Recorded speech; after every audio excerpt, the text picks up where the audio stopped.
Hey there, my name's Jack, and I play Kaz Umbra in this wonderful Dragonborn Industries Starfinder campaign. I've been thinking a lot about eggs. I was also muted still. Oh, yes. As I riff. I guess we're just, yeah. How does that happen? For some reason, this is what used to happen with the other machine. It just doesn't like a camera, and it does that. Oh, I don't like a camera. But it also gives YouTube viewers a chance to really take in what the podcast viewers aren't getting a glimpse at. And I think, I want it to be more streamlined. I want it to be more egg-like, and I just... I mean, if you're on the podcast... Aerodynamic. Right? Yeah. It's really something, isn't it? It is. So what's the plan? Are we going to kind of put the whole packed worlds around there? Or is this like a foundation? The first thing I said, once I buzzed it all off... Get this all tattooed on you. I said, I should get a head tattoo. Yeah. First thing I fucking said, I was like, in for a penny, in for a cred stick, fucking... Absolutely. So podcast viewers, listeners, go to YouTube and see what I've done to my head. Because it's funny. Simple as. At least we know in the future there's ever bits like involved like shaving hand. I might just fucking do it, just get rid of it. I don't care. Welcome back to our Starfinder podcast here on Dragonborn Industries. I'm Ian the Dragonborn Egg. And I'll be your... it's just going to be so many... a jacket tonight. Yeah. I'll be Games Master for this particular campaign here on our channel. I'm joined by all of my friends around the table as... It's good to see you again. It's good to see you, New Ian. It's all bright in the room as the light reflects off my head and towards you all. But how is everyone doing? Dandy, mate. Yeah. Yeah, I can't tear my eyes away. It's fun because, like, head on, I'm like, it's cool, but as soon as I turn sideways, it's the side that's like, it's a whole new shape, innit? It is. New shape. I mean, it's kind of like you turn profile and it's like, oh, Wind in the Willows. It's only because, like, I've got such a weird shaped head. Like, so from this side, like, my nose and my forehead are in line, and then I've got no... And then I've got no chin. So, like, literally, like, I have a triangle point to the front of my head. So it's like, I look like one of those old helms that come down. And then I've got, like, the, like, round bit on the back that just goes into this fucking, what I would call a sturdy neck. Do you know what? I've never noticed before how sturdy your neck actually is. It is a fine neck, sir. Congratulations. Having a head so small, my neck to be so muscular. It's the only part of my body that's muscular. That's all it is, just as I shake my head each week at you lot. It's such an odd thing, and like, even I'm still not used to it fully yet. But Here we are. Here we are, all looking at my bonds. And we got any good banter then? This is it. This is just what the whole street's going to be. You have to say something about it. We're like podcast listeners. I keep saying podcast viewers. Just like podcast viewers. Maybe that's their sign to come and view. Do it. Come have a look at... Come have a gander. My cranium. Have a gander at the goose egg. It's, never going to not be able to look at it. Do we all shave off in solidarity? Yes. Please, like for the love... charity I want to shave. see the shapes of your skulls. Oh, I've got a proper knobbly skull. Prove it. Get a razor. Next week. Have you guys ever like properly gone? Have you? Proper. Not like that short. At least grade 3. Grade 3, yeah. I think grade 3 is about the closest you've ever seen it on my head. Yeah. Jack, come on, we got to get it off. I've never ever gone that short. Grade 3 has also been the shortest I've gone. I can't even imagine that. I've done a 1, like at the back thing. So I've seen the back of my skull. Yeah, maybe so. It's fairly normal. Mine, I not think. yours, sorry. Yeah. I look like you could put me in a burlap sack. And then put me in V for Vendetta. I literally look like... Have you been pulling faces in the mirror? I mean, I always do anyway, but go on. When you get like a really short haircut, you just like... Can't say I've done that. What I do have is I also have these two. I have two lines that come down as part of my creases. So apart from the ones that come across my forehead, I've got ones that come from here and come downwards in an almost V that you can't normally see until it's this reflected. And yeah, it's very. Wow. Have you tried like Professor Quirrell and putting a face on the back of your face? Oh, that is a brilliant And idea. having like a 3 mirror and just sort of like going from side to side. That's on the back and just face the other way. I was tempted to draw a face on the back of it and start the episode with like. I don't know, just do something. Oh my god, it was never starting all along! But I didn't want to like go down the like we did a lot of like Harry Potter references early on, and then things got really dicey with J.K. Rowling. I'm like, you know what? I'm just gonna fucking try and steer You clear. like DM as Voldemort on the back of your head and just turn around and try to do the whole thing. We just started with fucked ups. Pretty much. So yeah, it's hard ones come in on banter when it's just so distracting. Really, It's a lot. I'll agree. Come on, James, let's go shave you. Just me in general, my hair. Yeah. Top to tail, Body buddy. shave. Full body. I think there's longer hair on my toe knuckles now. There is on my hair. Oh, are you full Hobbit? Oh, honestly, like only on the big toe, and you can't see it because I'm so bare. But like my big toe, like proper long. Put it in a I'm the plant. same. I've got little hobbity toes, and but not the hardiness of hobbit feet, which is a disappointment. Like so, actually, that brings me on. Like, if you were from like a fantasy setting, like Galarion or Toril, or if you were going to be from like the Sword Coast or anything, what fantasy race do you think you would be? Because I think although I'm called the Dragonborn Bard, I actually think I would be a halfling. This is the what do you want to be, or do you genuinely think you would be? Exactly right, and I think I would be a halfling. Yeah, I'd say like halfling dwarf. Yeah. Probably a gnome. Yeah. Yeah, I think in spirit a goblin, but in actuality probably a dwarf.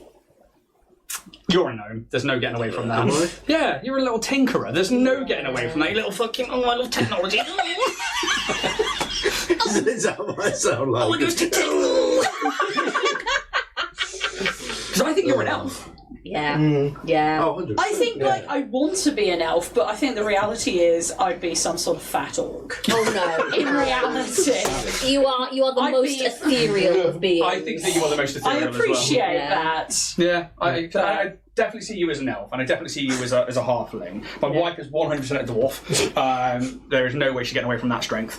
But I think I thought I was a halfling too. Yeah. So, I can definitely. see as a halfling. Yeah, right? Yeah. Just little pot belly, knuckly, hairy toes, and they like staying at home a lot. Seventh breakfast. Let's Oh, go. I've been so hungry recently, it's unreal. Like, we'll have like a massive meal, I will climb into bed, and I'll just look at Yaz and I'm like, I need a lasagna or something. I like Garfield. I'm so goddamn Have hungry. you seen the San Lasagna? No. So it's a sandwich with Oh, a I have, sandwich yes, yeah. slice in the middle, which I sounds think pretty is good, a god tier sandwich. Yeah, I think carbs loaded in pasta carbs is something else. It's so The, good. Does it hurt you on a level? Yes. lasagna filled baked potatoes. Holy shit, it was amazing. What, like baked potato or just like lasagna? It was like a potato skin, but then it had it was baked with a lasagna inside it, and it was just incredible. Shout out to Martin at Happy Piranha for that amazing creation, because I still dream of it. Yeah, How it didn't much take long does to get my this food. get to you? Did you see actually the BBC made a pasta that made a lot of Italians angry? No. Yeah, good food let out. They put out a pasta and they were like, "Here's an authentic Italian recipe," and It they just got wasn't the same ingredients or something. they replaced like 3 ingredients and missed 2 of them out. Which, being an Italian pasta, that's everything. And then it got onto struggling. Italian social media, and they just basically all bombed like the BBC. Like, what is this? What's Italian social media? That's the line that I'm going to pull from. That what would it be called? There's James? a joke. There's a joke Who there dares somewhere. to- There is, yeah. There's Go on, make it. I'll judge them. Spellagram. See, there you go. We've got to think like that, or else we're going to sit here in silence for a few Yeah. minutes. It's not gonna happen. But like, Any there's- Italians in the audience? James, come on, speak to people. I'm not in the audience. Speak to your people. diversity. Yeah, there's got to be a joke in there somewhere. Write in, put it in the comments, whatever. Send us postcards. I guess we have to start talking about. Send us a sheet of lasagna. Yeah. Just a single sheet of lasagna. And we can make a Address. dragon. Yeah. Oh, just print the address on it, see if it sends through the post. Yeah, exactly. Oh, I kind of want to do that now. Just send people bits of lasagna all the time. It's like the IKEA of your dinner. Sheet of Did you order a single sheet of lasagna? Fine, 14 more installments. It's like those magazines where it's like, you can build Orion Man. It starts at 99p. Yeah. The 50th one is £4,000. I hated those so much. Yeah. And they never finished them. Yeah. No. They wouldn't, like, the shop that you had as a kid, I remember, like, wanting to build R2-D2 or the Millennium Falcon, and you just could never finish it. There's one was, like, make your own watch kit and stuff like that. And again, they start off at 99p. Yeah. You're like, oh my god, the next one's 25 fucking quid. Yeah. It's just like, Scam. It's Yeah. the 90s Starly scam, wasn't it? Yeah. Well, I'm going to hand over to Steph, who's going to chat about eggs. Warrior Prince 3D eggs. You can go to www.etsy.com/Warrior Prince 3D for now and use our permanent and exclusive code to the stars to get 15% off of all your 3D printed goodies, such as cosplay items, terrain, miniatures, and more. And whilst you're there, if you spend £20 in your basket, you can get a free 3D printed Starfinder badge.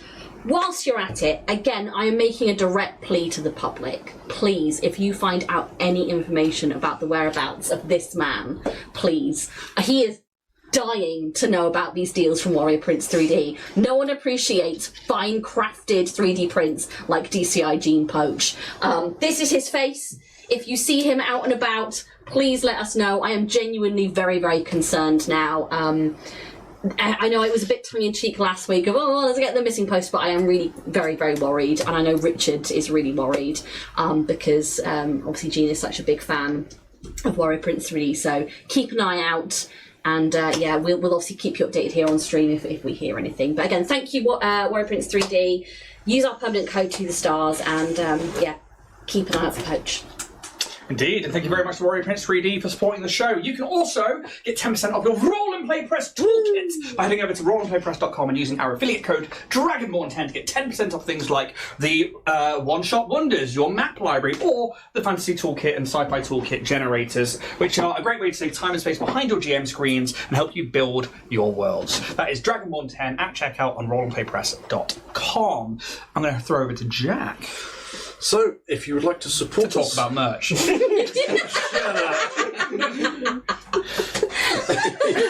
you'd like to support us financially, but also get something in return, then you can go to dragonbornindustries.com to buy merch.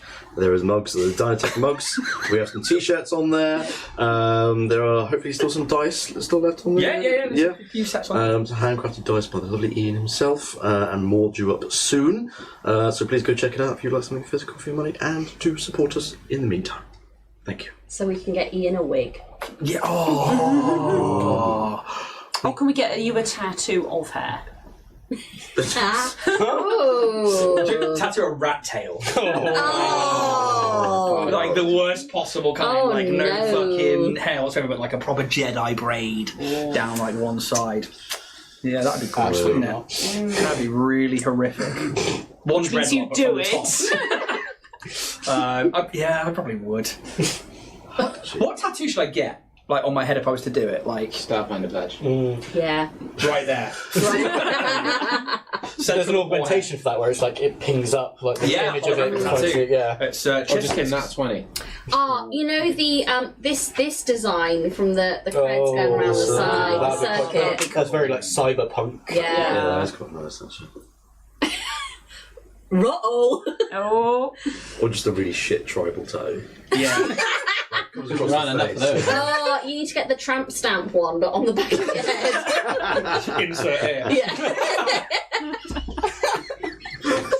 Oh my God. Everyone looks at it like, huh? I just put on loads of weight and get like the hot dog line. Oh. Swipe card here. Yeah, that was my place. I'm going to throw over to James. Thank you very much, Jack, for talking about merch. James, you want to talk about Twitch? Yeah, so start off again by thanking everyone for listening and hopefully coming back after Ian calling everyone scum. Never happens. There's no proof of it. There's literally video proof. If you'd like to support the content, there's a couple of ways to do it. If you've got Amazon Prime, with that you get a free monthly Twitch Prime subscription. It's a great way every month to help us sort of grow and things like that. It doesn't cost anything extra than on top of your Amazon Prime subscription. And Ian has very much shaved his hair off to appease Jeff Bezos, so it helps with the algorithm. So we can really do with the free Prime subscription. Do you want to go into space? Eggy Jeff. Eggy Jeff! Next campaign, a load of envoys go to space. Only female-fronted envoys. Yeah. But yeah, that way Ian doesn't have to keep shaving his hair off and appeasing the Bezos. I didn't do it for charity. He did it for the algorithm.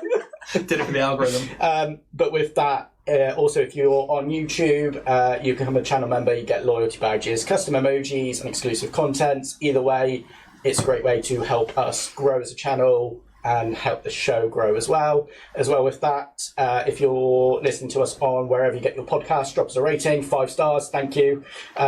Leave us a little comment on what you've liked as well. Another thing is we've got our Dragonborn Industries Discord, where as part of a growing community you can join in as well as talk with other people, not necessarily about Starfinder, about other campaigns and other things that are happening in the Dragonborn Industries world. Shave your hair off and show us a picture. Of your head. I said what I said. Yeah, fair enough. Don't DM me that shit. Just specifically... Take that as you will. Dragonborn Industries, the first podcast with age verification needed.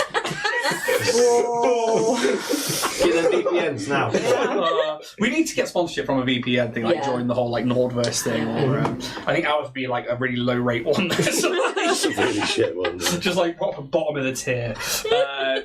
Thank you to the people who are leaving podcast reviews. It is really nice. I actually didn't realise there were a few other places that our podcast had been distributed to, and I got to see some of them, and that was really, really sweet actually. And I really, really enjoyed the negative one we got because it's correct, it's right about like the sound being low in the first few episodes and stuff like that. But they really went to town on it, and I was like, I very much enjoyed that. I was like, "Aw, we're better now, promise." But I was just like, I'm not even going to respond to it. I just, it's very fun. But do leave a positive review if you can. Otherwise, I will just post it to these guys and be like, look what this person said. Sort your life out, guys. Pretty much. Otherwise, thank you very much, James. And that is, unless there's any other announcements from anybody else this week, I think we're good to jump into our opening credits. Yeah.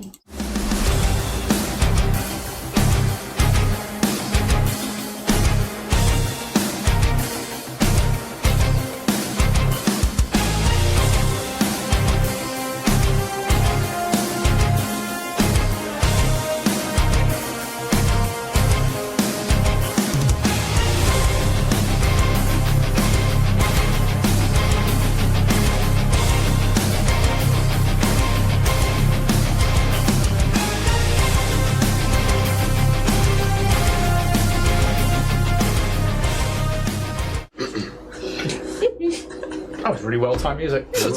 As we jump back into today's session, we're going to hand out the hero points. We're using our dungeon token acrylic Cred sticks. Once more, let's get these out to you guys. If you remember, these are Thanks. one-time spend. You get one per episode. Only for yourself, whereas your other Cred sticks that you get, obviously, you can accumulate. I really want a little pair of glasses that are just like this. Yeah. They're really cool, right? I really like that. They're very much like we said last week or the week before. Like it's over 9,000. It's like a little like this is what I want my AI glasses to be. Yeah, so that you can have the chip thing going around and then ending in a little. I should literally get electrical wires installed into my head and LED lights. Microchipped. Like have you lost this, Ian? No. not like any dog, like Pitbull. Yeah. Yeah. That Mr. Worldwide. That's it. Yeah. Yeah, Yeah. a little bit. I keep catching it in the corner of my eye, and it's just this bit that's like so long. And Hey, Ian, give us everything tonight. Damn it.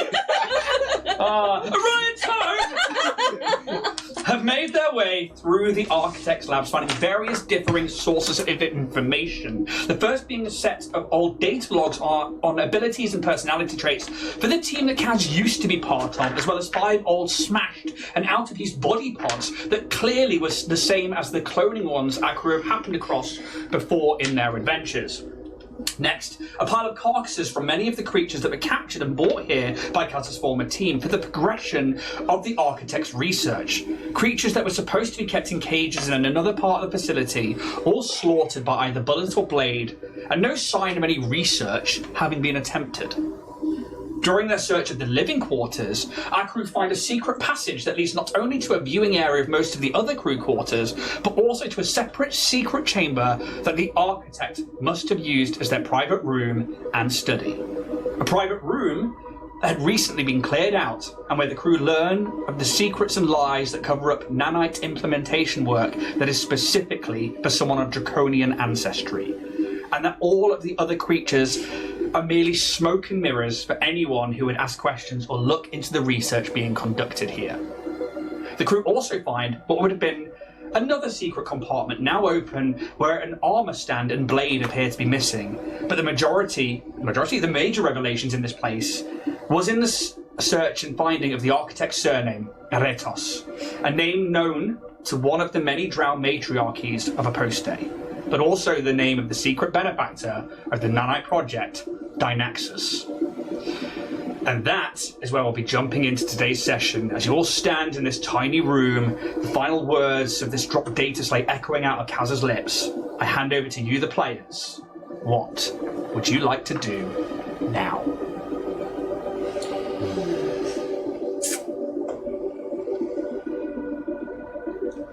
Well, I don't know about you, but I don't know what to do with this information right now. So we want to sit down for 3 to 5 business days and do some intense research. Like a long rest. Like a long rest. No, well, that'd be nice.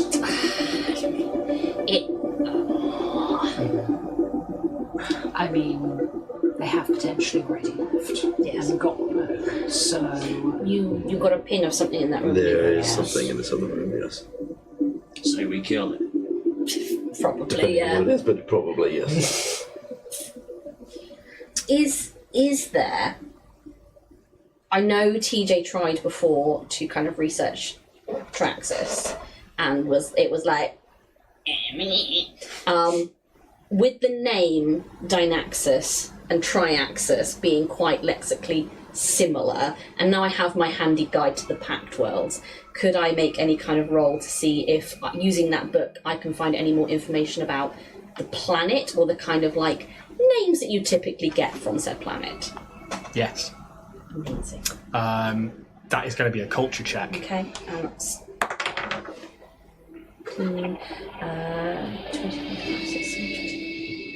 32.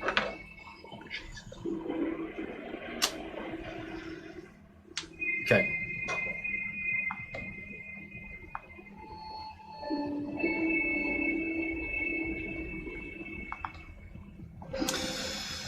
That's a big number. Yeah, it is.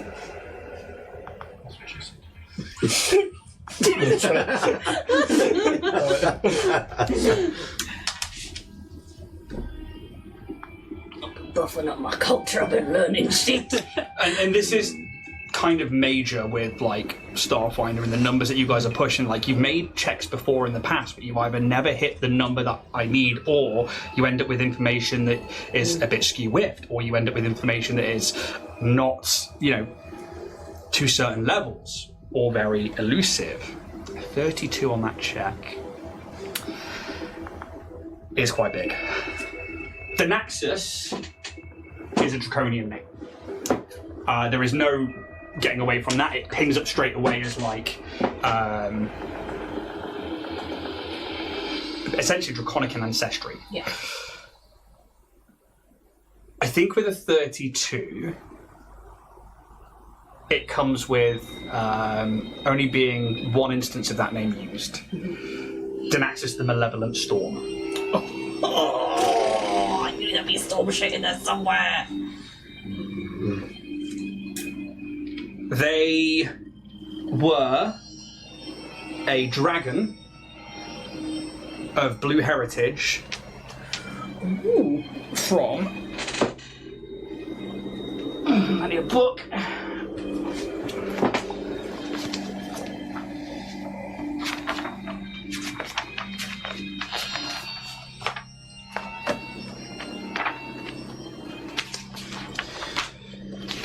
You would expect, as most of the Draconian names come out of the Drakelands.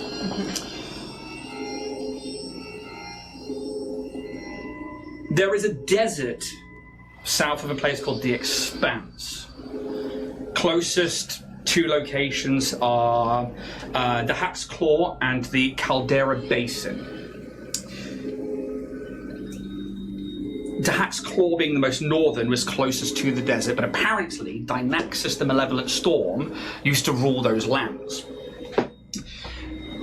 The interesting thing about Triaxis is, when that name comes up, there is also then thousands of other similar names, but that's the only one that flags up the same, and you have a spelling on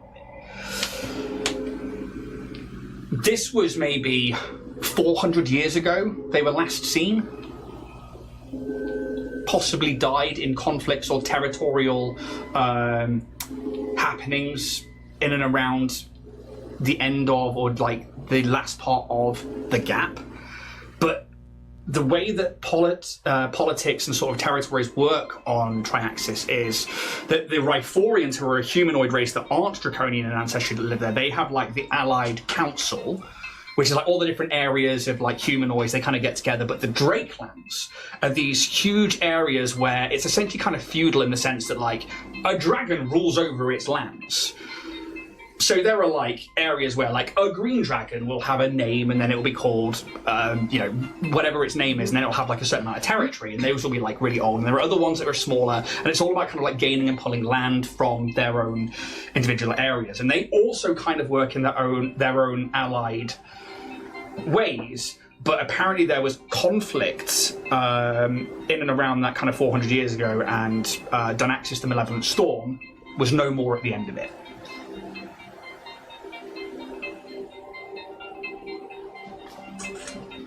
Uh-oh. Uh-oh. I think it might be a blue dragon next door. Or some horrible mutant variant. Or something trying to get, if, hypothetically, if they're, because we've already bandied about the idea of like an original body being lost, if they're striving for perfection, is this a, Did we go in there friendly? All friendly like and hell up with it before it tries to kill us? You just hit Pez kind of try like type away his thing. It's like, blue dragons are electric. You can give me a mysticism check. Or you can use your infosphere and your... Yeah, so it's my infosphere that uses my computers. 39. Oh my god. Yeah, so I mean, like, they are mystical creatures. They are not just of legends like Traxxas, it's the dragon homeworld, where, like, most of the dragons from Galarion, from all the places, like the elves populated the rest of the Galarian system, so too did the dragons. You know that the Vesk, when they landed during the Silent Wars, the very start of it, when they invaded the Pack Worlds, they landed on Triaxis first, because they were like, we're going to take a planet, let's take the fucking dragon planet. And then went on from there.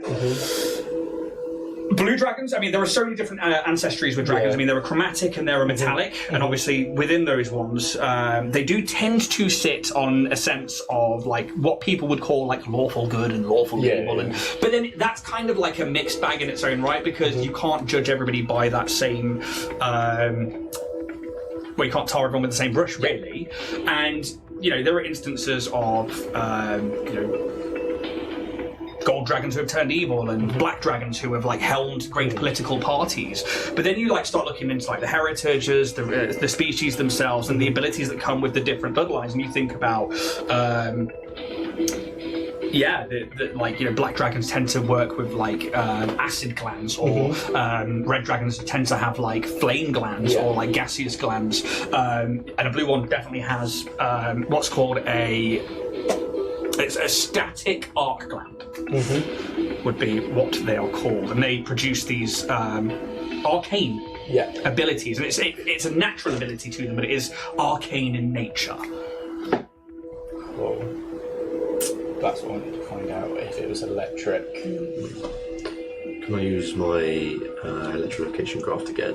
Yeah. So I used it when I came into this room. Obviously we've read stuff and done stuff in here since. Can I just do it one more time to see if that ping has moved at all?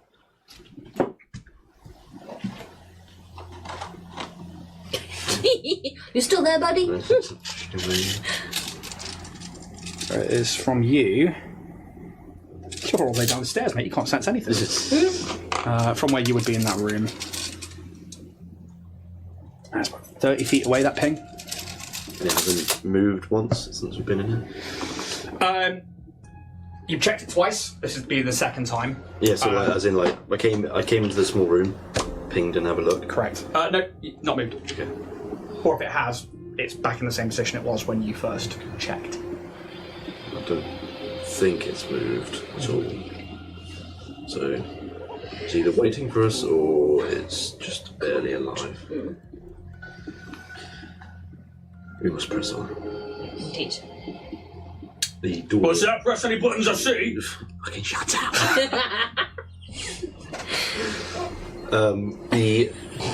The other door exiting from this room. Is there like a keypad or anything next to it? It is exactly the same as the other side that you've now come through this door, where you have this latch, and you can tell it's supposed to be a secret door, but you're on the right side of it to be able to see it, and just see it's like a spring-loaded catch. It's This time I'll just try it, and just try and unlock the door, because the one we just bent our way through wasn't unlocked. and it gives instantly. Yep. I think we're never not going to be able to do that. No. It's for all doors from now on. And close that one. Yeah, the door springs towards you, and boom. Cass is unconscious. I assume you step through first. I'll describe to you. Fuck it, go on. As you go through. Oh, might as well. Get me in there, go on. This office is again quite small, but it reflects the fact that only one individual actually works here, possibly collating the data of all the research and tests they've performed on subjects, willing or not. Clinical and tidy, this is clearly the working area of someone in a scientific field of research.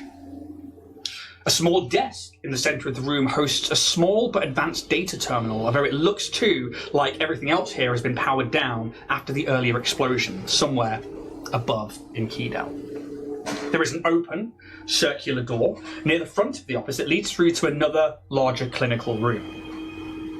You know that room. That is the nanite enhancement wing. And the door in which you came through, that once more must have been well hidden from this side. And you look at like the panelling, and it literally looks like part of the bulkhead has sprung away. And the opposite corner, from where you enter, is about a waist-high device, rectangular in nature. You're damn right. I thought you'd like that. Jack's favourite. Take a leaf out one book. I did, yeah. I was like, I could describe it. Rectangular in nature. Quote your sources. Yep. Bloodpunk episodes 1 through 20. Quite literally, yeah. Where atop it's a small glass tube with metallic ends is held horizontally between two spindle-like devices that seem to raise up out of this metallic body of whatever this machine is. Something stirs inside the tube. And you see a small flash of an LED on one side from one of the ends. The remaining power of a device that maybe had a backup power supply here in the darkness of the architect's office. Does it clearly look like nanites. Yeah. Yeah. Well, don't be shy. Come on in. Okay. Love what you've done with the place, Kaz. Oh, this is not me. That door is like central here, by the way. Okay, and it's open. Yeah, you know it would normally have like a force field that they could then make opaque or not, but it's just completely powered down. Okay. Let's get our surroundings first before we start delving any further. Can I? Yeah, I'll just peek my head into the other room. Okay. Give me a perception check. Come on. Good. Believe. I think the way you meant to do this is not believe in my part. Self-doubt. My belief is not good. You're gonna put some skill ranks in it. So Make that your profession. Dice roller. What was it? So it's a 20, But natural one. Natural one for a 20. I mean, that's still a 20. on the It's perception. still a 20, yeah. So, Kaz, you see a room. This room already. You see a room that you know very well, although it is dark. Usually this room would be fluorescent lighting and tubing, but this is the nanite enhancement wing, a sparse clinical space housing operating tables that have mechanical arms and nanite injectors all frozen in whatever position they were left in.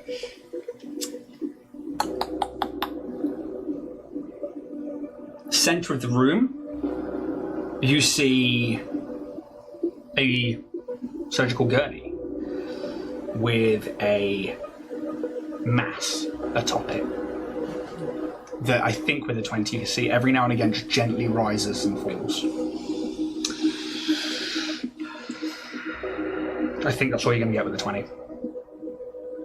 However, Kaz, as you see the mass on that center table, whatever it is, clearly alive,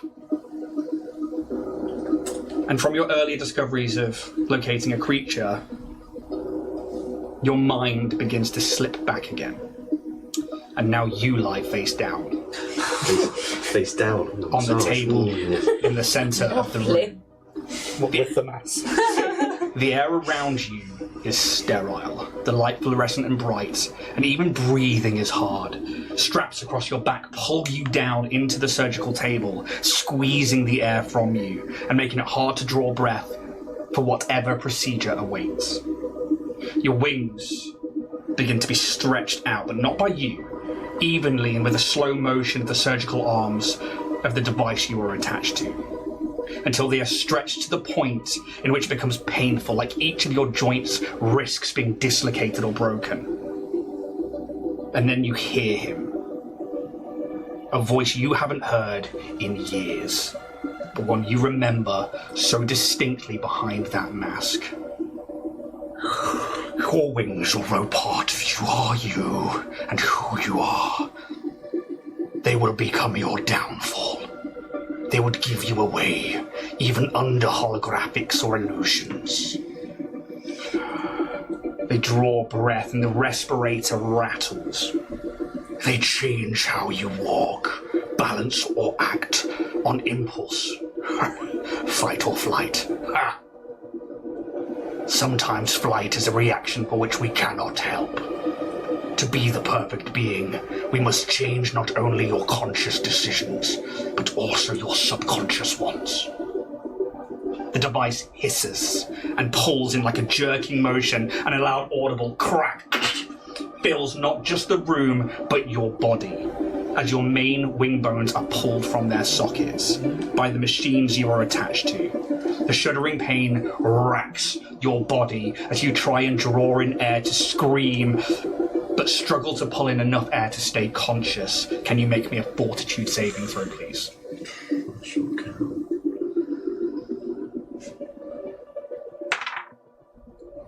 14. This pain is your weakness. While you are here, you will experience pain like never before. I will make sure of it. But don't despair. If you survive, you will become something more than any Strix could ever hope to be. You will be one step closer to perfection. One step closer to the perfect being. And as your eyes, watering, focus on the floor, the shoes of the architect move to in front of you as they stand before your head. You feel a sharp object pierce your back and begin to drag through the stretched out skin around where your wings connect to your back. Hot liquid begins to gush from you, flowing over your ribs and collecting on the table around your chest, pooling fast. I need another fortitude save, please.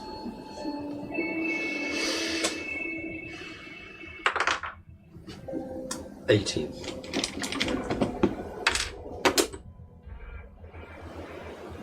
Well. And the first section of stretched skin tears fast beneath the surgical blade as it is pulled from one side of the wing to the other, and you begin to hear an audible rip as the machine pulling your wing taut finishes the job of the scalpel, and the first wing is torn from your person. That was a little quicker than expected. I'll have to go slower for the next. And the figure places a blood-soaked hand on the back of your head and grips your hair tightly, painfully pulling sections of it between their fingers. But it's not enough to distract you from the torment of what's just happened to your wing. They bend down and put their head in a position where they can look up through the hole in the table that your head is almost wedged into. And a full black mask stares up at you. The mask consists of a respirator-like device with these two hexagonal filters on either side of the mouth, and a dark visor that reflects your own sickened reflection back at you. Don't go anywhere on us now. This is only the beginning. I will break you, I will remold you, and then I will create the perfect you. The figure stands back up and leans over your head once more, and you feel the sharp pierce of the scalpel blade enter your back once more, and the figure begins to whistle as they start to slice around the second stretched wing joint. And once more you feel the pulling of the machine and the skin just giving away, inch by inch. As promised, the architect takes his time, blood rushing down the other side of your chest and dripping onto the floor. The architect edging the blade ever more slowly around the joint until the pull exceeds the amount of force that your remaining skin can hold. And with a searing pain and the remaining skin tearing and the sound of the mechanical arm pulling away with speed and a blood splattering the ceiling, the second wing is ripped from your person. I need a final fortitude save, please. I will tell you now, you failed both the first ones, so the DC has gone way up for this. Brilliant. Thank you.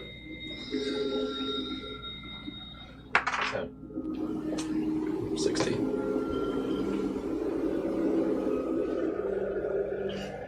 Okay. I pause.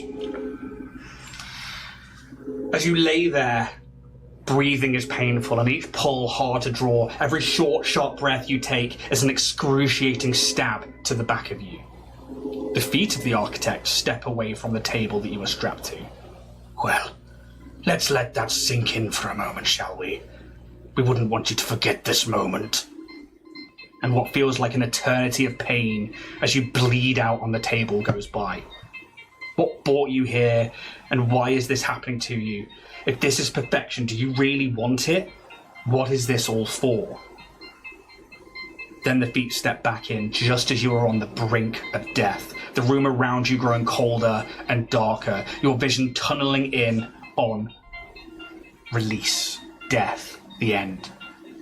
Don't be going anywhere now, Subject 3.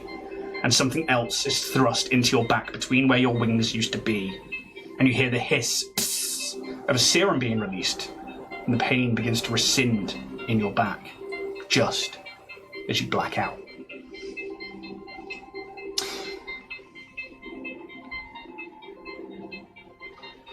That happens in your head. The rest of you, obviously, as you are entering into the room. It's fucking diabolical. Does anything happen to Kaz? Is he blacked out? No. But I think, like, you would, in this moment, like, I think maybe, like, bit of nausea. Like, I would give you the sickened condition for like a few rounds, but I think it was probably just see Kaz just like as he's sort of peering around this corner into the room, like almost lose his step and like lean against the door, like frame as it were, and just kind of you can hear him like a few deep breaths. Hey, buddy. Yeah, all good. You can see like nanites are just like sporadically, like you've seen the nanites like try to regenerate some of his flesh before. He's like trying to do that, but there's nothing to fix right now. Just like a reactive thing. This is where it all happened. See Felina and Rag at the back of the room. Rag's sort of like scratching his bald head. Just like, Space nits. Felina, I think knowing that you haven't been back here, just takes a moment. She's not stepped in or anything, but she like as well. She doesn't look pale or anything, but she is like solemn in this moment. Well, kids, do we want to try and break into that terminal? You like breaking into terminals, Kaz? If there's no power that will be connected to the mains, it will be hard to do so. Best can you do anything about that? Can I roll an engineering check to see if it's possible to power it on with the heavy-duty batteries I've got? Yeah.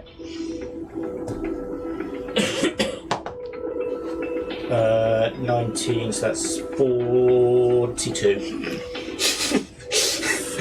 Absolute sanity. I think it would take you about 20 minutes to be able to connect it up properly and like rehook the power supply up. Essentially, it's taking apart where they connect and then jigging it. But you could do that. Yeah, absolutely. Have we got? I'm just there looking at it like I've kind of, I guess, pulled off like an access panel, kind of like looking at all the different. Perception check.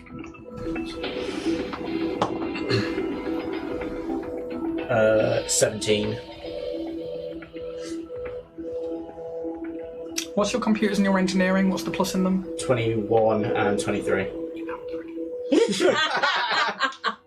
That's pretty good, isn't it? It's pretty good, yeah. Pretty good, isn't it? That's not including if I can like hook myself in or anything like that. So when you open the access panel, Yeah. you can smell like charred plastic and copper. That would tell you that someone's basically fried it. It's still fixable, but if you put power into it, it's not going to overly help you. But it basically has the broken condition, which I think you actually have. Something that you can do with that one, which is why I asked for the perception check. But I think that you would get that smell of like charred, melted plastic, like casings around wires and stuff like that. While you contemplate anything else, and you begin like the process, I imagine, of like, have we got time, but you're already looking at it. Anything else we're doing in this room? I'd like to, at distance, start circling what's currently strapped down onto the gurney. So you're going to move into the other room. Oh, they're in different rooms. Yeah, so you guys are in this room Right. just here. Yeah, fair. Which is like, as you cram in, you've got like the desk in the centre, which Pez would be kind of at this side of it in an access panel. Kaz is at the door, Felina and Barra would be over there, and the rest of you are kind of like crammed in up here. And there's another device here in the other side of the room, essentially in this corner. That's where this is like waist height device, and that kind of, well, you would know it to be a narrow containment tube on top of it.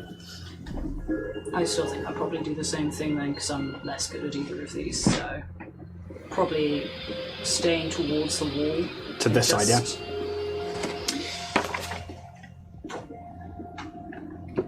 So I'll give you a description of the room. Actually, because you've got pretty good dark vision as well, haven't you?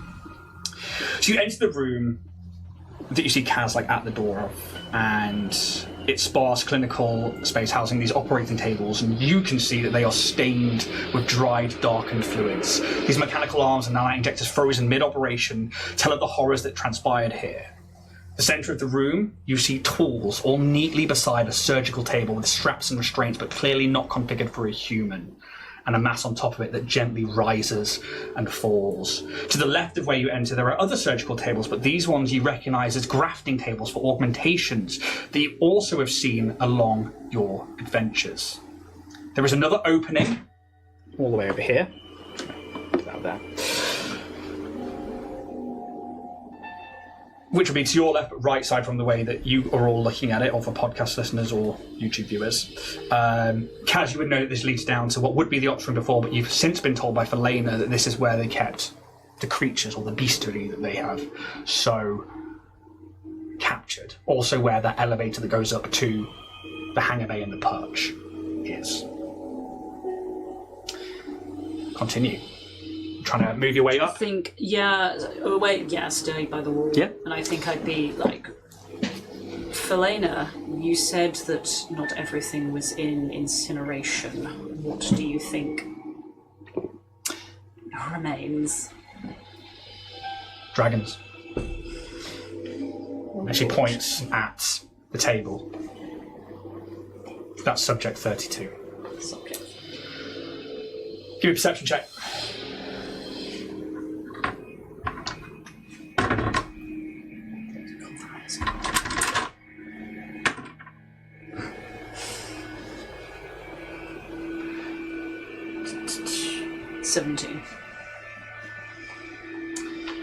I think what you get is that this mass in the centre of the room on this table is like a horrific mixture of organic and non-organic parts.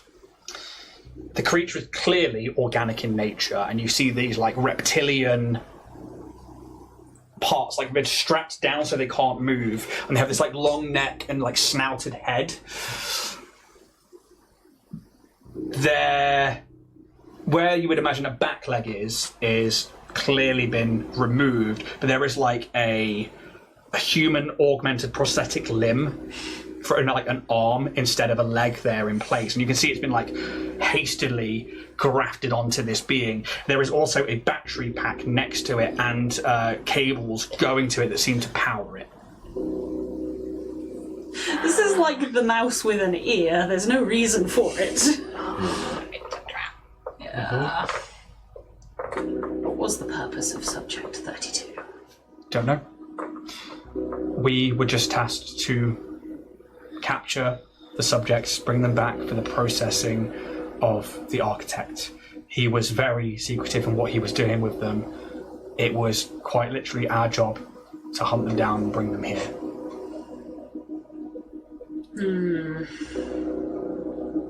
Let's try not to touch anything we do not know.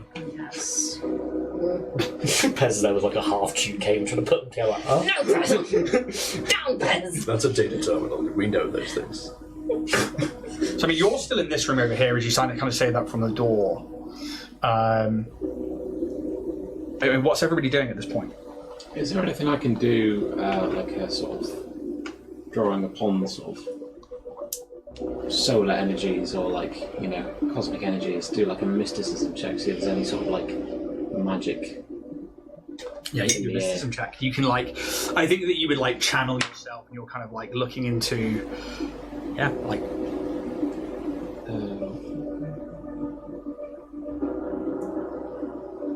28.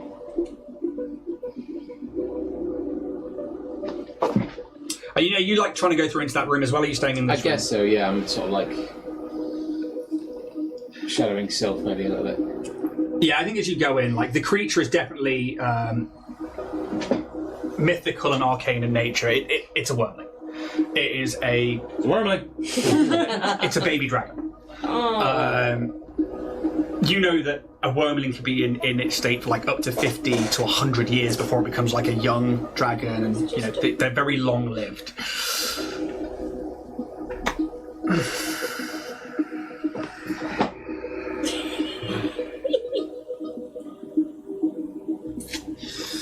You don't get the sense of any magic going on. In fact, what you get is an abundance of magic. Why don't, as you two are in the room, give me another perception check, please. You got 17 before, didn't you?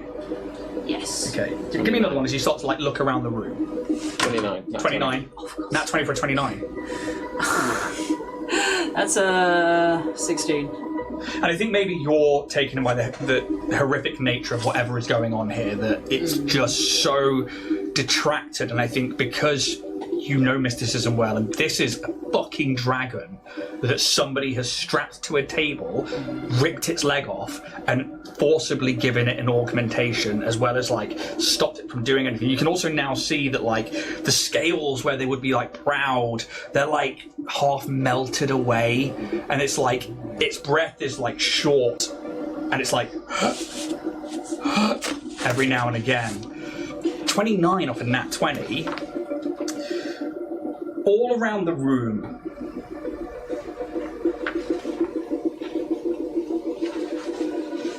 there are... Oh, you don't have dark vision, do you? Yeah. Okay, so I'm going to put a penalty on that as you shine your torch around, I imagine. But you do see there are like notes etched onto the walls, and there are almost like blueprints of body parts and other things all around. There are like boxes and stuff on shelves or other tables. But I think because it's dark, I'm not going to give you much more than that, simply because you don't have dark vision, I'm afraid.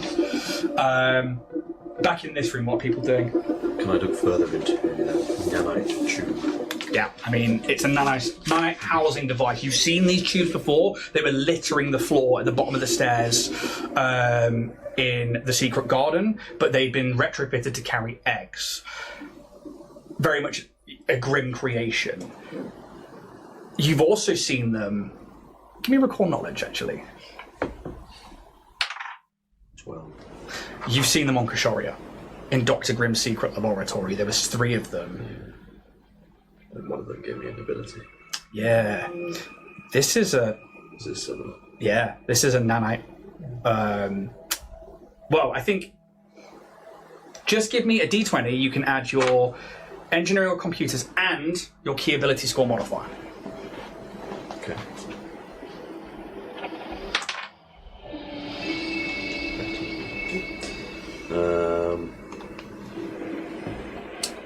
Let's go for 39. Yeah, okay. So this is designed to integrate with somebody with nanites.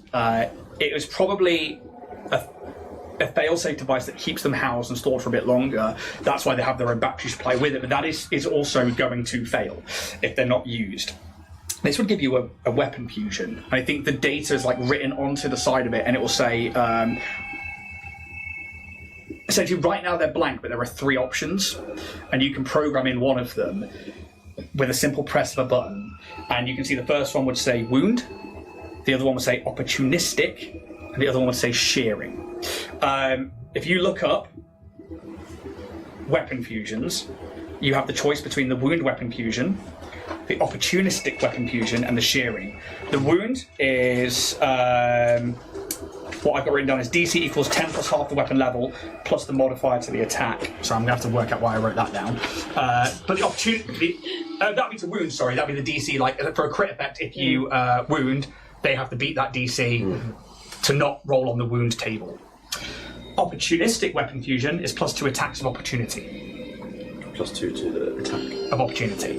Wow. Shearing, add a crit effect for 1 resolve point when you roll an 18 or a 19. Oh. So you won't double your damage, but you could add a weapon's crit effect. You know that they've been pre-programmed and are ready to take one of these fusions. A fusion you could then add to one of your nanite weapons. Nice. What do you think about Yeah, that? I think he's just like kind of on the table in front of it, just kind of like.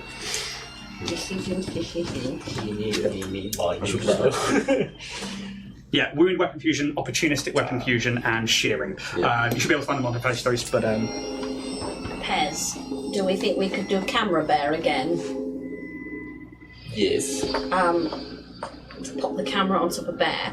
I think we need to have a closer look at a distance at this thing because it just something's feeling fishy, and I want to get a look at it via camera from a distance. okay. You do the whole bear Camera bear. camera bear. It's nanny cam. That sounds like a perception check from your camera, then, please. Sure. Are you getting up close and personal? I'd probably get in. I think getting in away and then relying on that 10 times zoom. I was going to get along the wall. So Yeah, that- yeah. You're foregoing the rest of the check to get that terminal up and going. Yeah, I'm. Yeah, I think we've I'm got not going time in. for Just Abel. Bear is. Yeah. Okay. I've pinged Yeah. like a temporary So control we're to getting TJ. getting the bearing, and I think, zooming in. Obviously, looking out for anything holographic, illusory, different wavelengths, all that jazz. But yeah, I want to focus on particularly that battery pack that's hooked up. What is it like? Is there any kind of signs of explosives or triggers? So that's an engineering check. If you're looking for explosives and triggers to identify a trap of that kind. Which one to use? I'm going to use my hero point. Yeah. So this is obviously you're making the perception check here because Yeah. this is your camera. Yeah. You could aid, but that's about it, I'm afraid. Oh, fuck. Oh, we got a credit stick in from James. Thank James. you. James. I'd rather know what it is. That's better. 24. Oh, and my aid as well. Oh, I got automatic aid in. 26. Was that an engineering or was that perception? Okay. Yeah, you can definitely see this like battery pack hooked up, and it would be on like what would be the far right table to part of the table to you. So it would be on Sylph and Roosa's side, and it is it's essentially a what's the name of the battery pack? It's like the ultra capacity battery, or whatever it's called. High capacity battery. Okay. It's then like physically wired to this limb, and it is essentially you think of like a power supply, but most limbs and prosthetics would work off the power supply of the creature using them, or they have their own one. So for it to have an external power supply is definitely somewhat odd. You don't see like any triggers, anything that's like tripwires, any pressure plates. You don't see anything surrounding the creature that you think is going to trigger this device. Yeah. And nothing popping up on holograms, illusory. No, nothing. Wicked. Lovely. Report back. It's weird though, right? So different to what he did to us. She like looks across to you. Rag's like, oh, it's another poor sup on the table, isn't it? Oh, my dudes. Fair.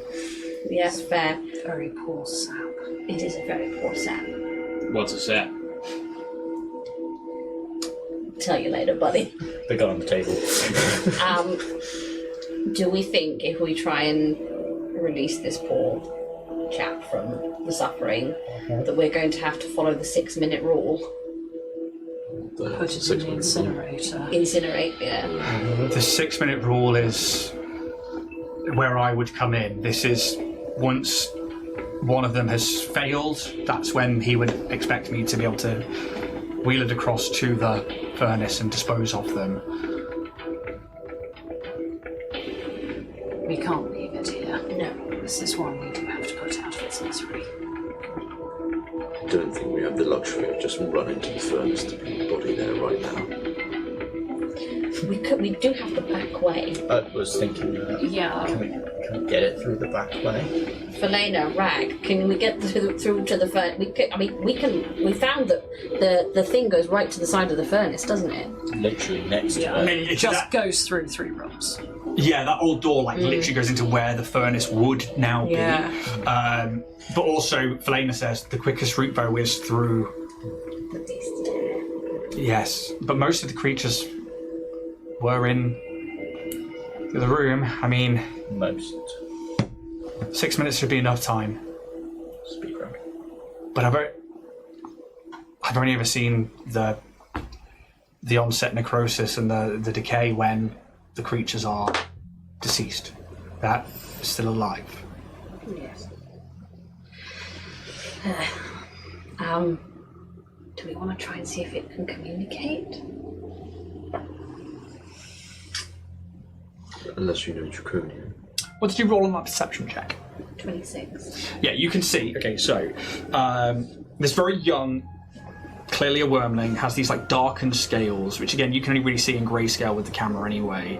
Once probably glistened with power and colour, but are now dull and melting away. Its back leg removed and its place this humanoid augmentation.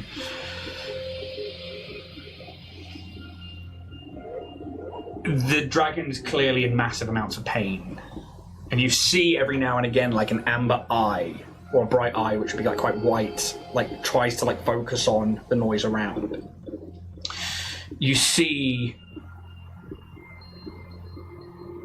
I guess actually, as you guys start moving more into the room, you see it like shifts or tries to move, but the straps keep it in place, and you watch as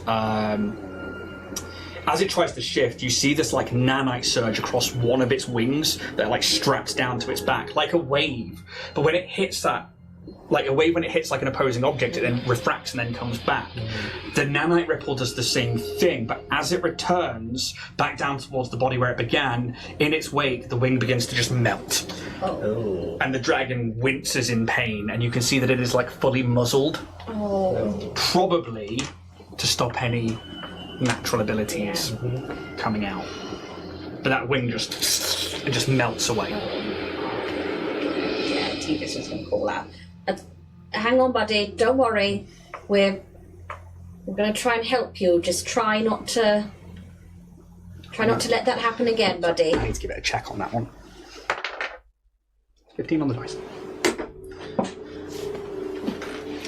When you say help, what are you talking about? Good. Just checking. Yeah, no, like this. No one should be living like that. No offense. No, No offense. I think all of us here, Felina and Red, can totally agree. God, it makes my lab look like a bloody picnic. Hey, yours was pretty bad too. Come on. No, See if lab you can roast. take its head off in there. I mean, sure, I can certainly give it my best. Take out my gun. Try and attempt to behead it. It's the cleanest way. Yep, You're gonna move up and try and take its head off. sure. What are we waiting for? I will come round to the side. You would tune outside. One forwards. No. No, that's what I didn't think. So.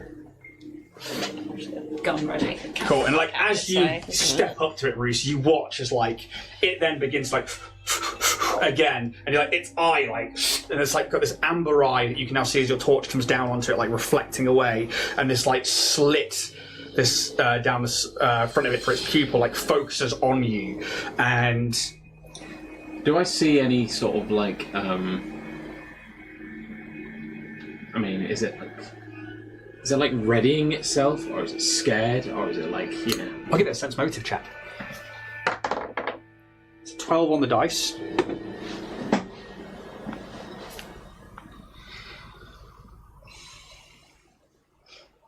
Obviously, you move up. Like, how are you portraying yourself? as you move I'm up? sort of like walking up slowly, and I'm of the assumption it's aware of what I'm about to do, but I'm kind of like being respectful. It's sort of like a, you know. Give me a diplomacy check. Oh, that's inspection. Very good. Oh, that's fucking terrible. I haven't used my hero. One hole in Oh it. yeah. What? Hero point in. No, that's not much better. Better is still better. What did you say? Diplomacy. Yes. 17. Okay. And like it starts like, and then you like move over and it like focuses on you for a second, and like there is intelligence behind those eyes. It's clearly a smart creature, and like it sees you, and it sees you like maybe like grab the hilt of the sword, and like its breathing just like calms ever so slightly as it just like watches you.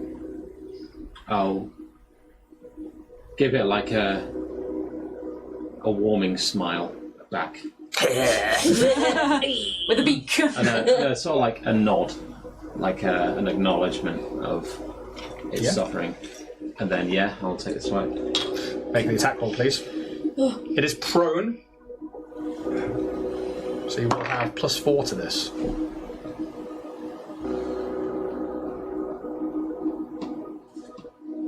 $23 to hit. Hits. Could you roll some damage for me, please? The old school dice.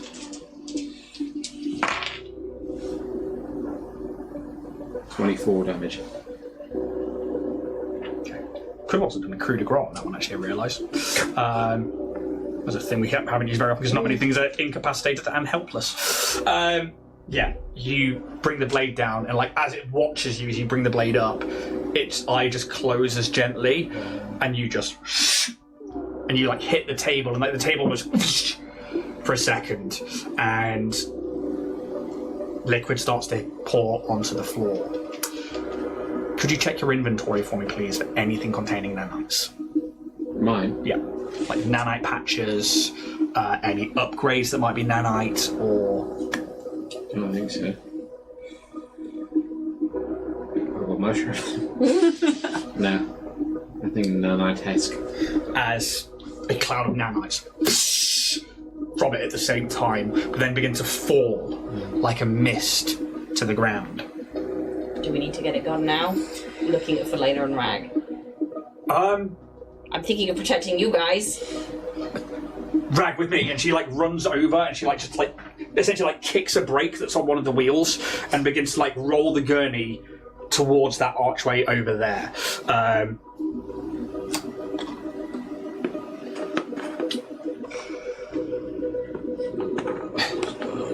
Yeah. You just see Pez kind of like, are we all going?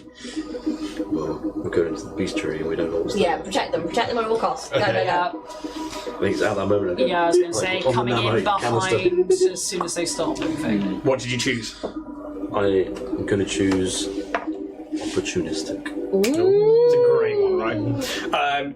You like take the canister, you like hit the thing as they start to move, and you watch as like they just out from either side of it as these little valves open. They just start to fuse into your arm like a ripple going up them. And you guys begin to follow.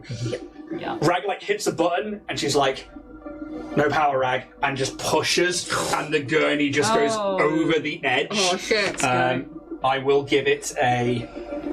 Reflex save score. No, but I will give it a check. It was going to be 50-50 to whether or not it pushes and it lands it on its wheels, or if it's going over onto its side. So, odds it's on its wheels, evens it's on its side.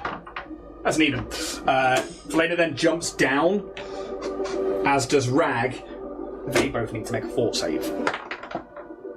13 for Felena, with a total of... Could I go with them? Yeah, I was going to say I Seconds. jumped down behind as well. I do too. 24. Rag. 19. Both of them pass as these nanites, again, erupt from this kind of like gurney. The head of the dragon falls onto the floor as it like loosens from the strap that was holding it down.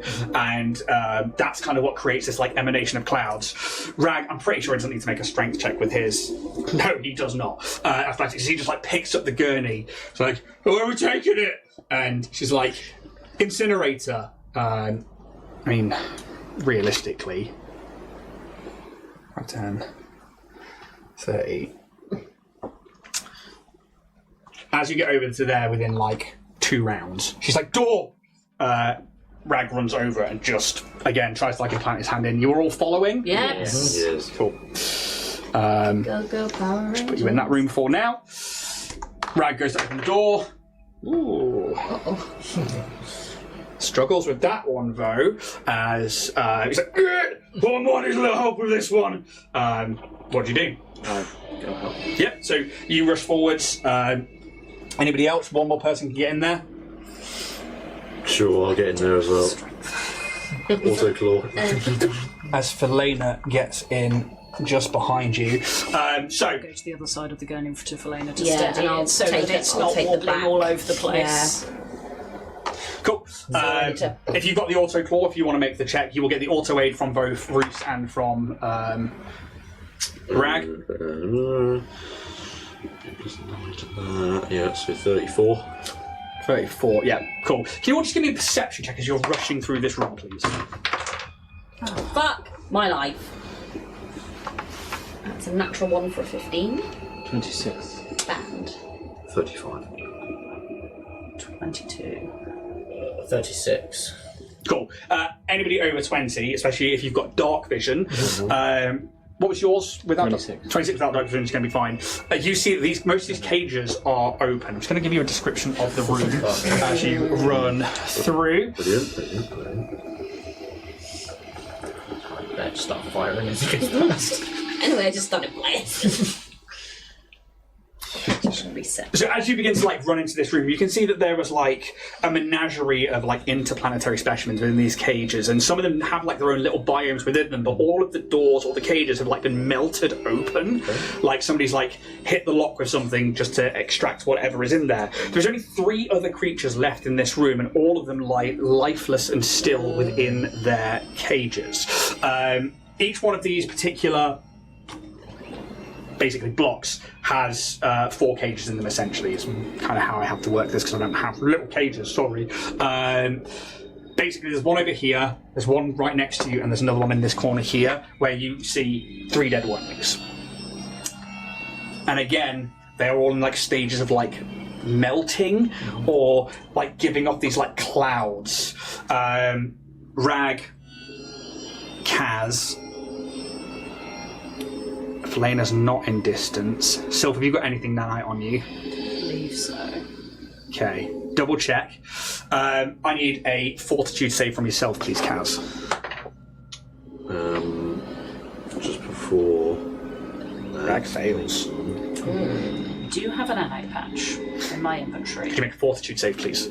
The item would use your fortitude saving plus its item level.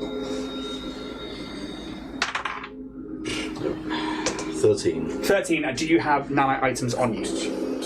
Apart from yourself, and we'll deal with that in a moment. Yeah, I've got patches on me, I think. Okay. You've got 2. Yeah, Literally, you know. That's the hero point in from Kaz. Casual! You can do it. 70. It's a fail, I'm afraid. The nanite patches are destroyed, and you take a constitution damage. Oh. 1 point of damage to your constitution modifier, please. Oh, shit. 18. It's a fail, I'm afraid. Nanite patches destroyed. Rag also takes a point of constitution damage. If you click on con, it'll say ability damage, and then you can put that up by 1. Obviously, that changes your ability score. You're sorted there? Yeah, it's not really. When I was at 1, it doesn't really do anything. Well, if you're on that point where it doesn't change it from a minus. Well, it was on 21, Yeah. and putting the ability damage on, it still says 21. Should be down to 20 now. I mean, like I said, it wouldn't change anyway. No, but just bear that in mind for the time being. It's on there anyway. But you managed to pry this door open, and there's these nanite vapors rising up from this draconian body that it seems to also have gone past the stage that the dragon that you're on is doing it. And Felena's we need to go, and rushes through. You guys rush through into the next room, but then you see that door you obviously bust through before and is completely open. You turn into the furnace and you see that pile of bodies, and you have to essentially wheel the gurney around. Those of you on the gurney, which is going to be Felena, yourself, and yourself, so TJ and Sylph, you need to make an athletics check, or you can try and aid Elena. I think I'll try and aid, because my athletics is shit. Just need to beat a 10 if you're aiding. Yeah, beat a 10. I was aiming for that 20 to make a +3, but no, but it'll be a +2. 2 off. I think I'll also aid. 18. 24, so yeah, +2. 12 on the dice. Strength's not her best. She begins to struggle to get it over, and once more you hit a leg of one of these carcasses, and the body judges, and you start to see the bits around that augmentation and that battery begin to melt away, and more nanites are released.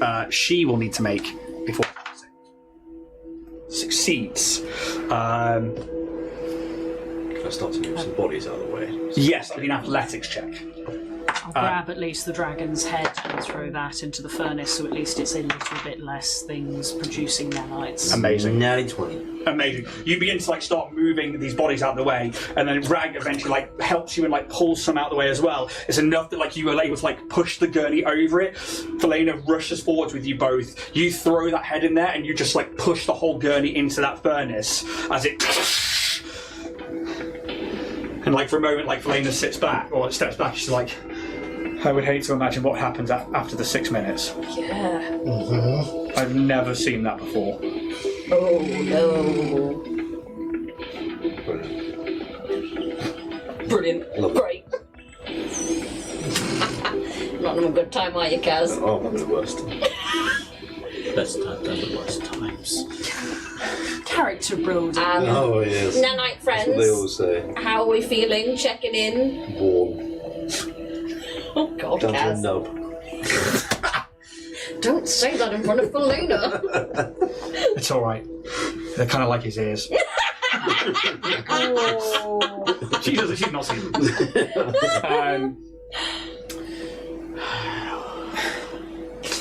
I think as long as we keep our distance from the other ones, should be okay. I'd rather not go in there again. Just get round. You absolutely killed it. Yeah, let's go back through the Round tunnel. again. Yes. It's like deja vu. Oh, I've been here before. It's Rag's a little out of breath. He's doesn't look badly hurt or anything, but he's definitely a little out of breath. You and me both. And you guys work your way back around to essentially, tell me where you want to be. Yeah. Back to where we started. Oh, yeah. That was a pointless task.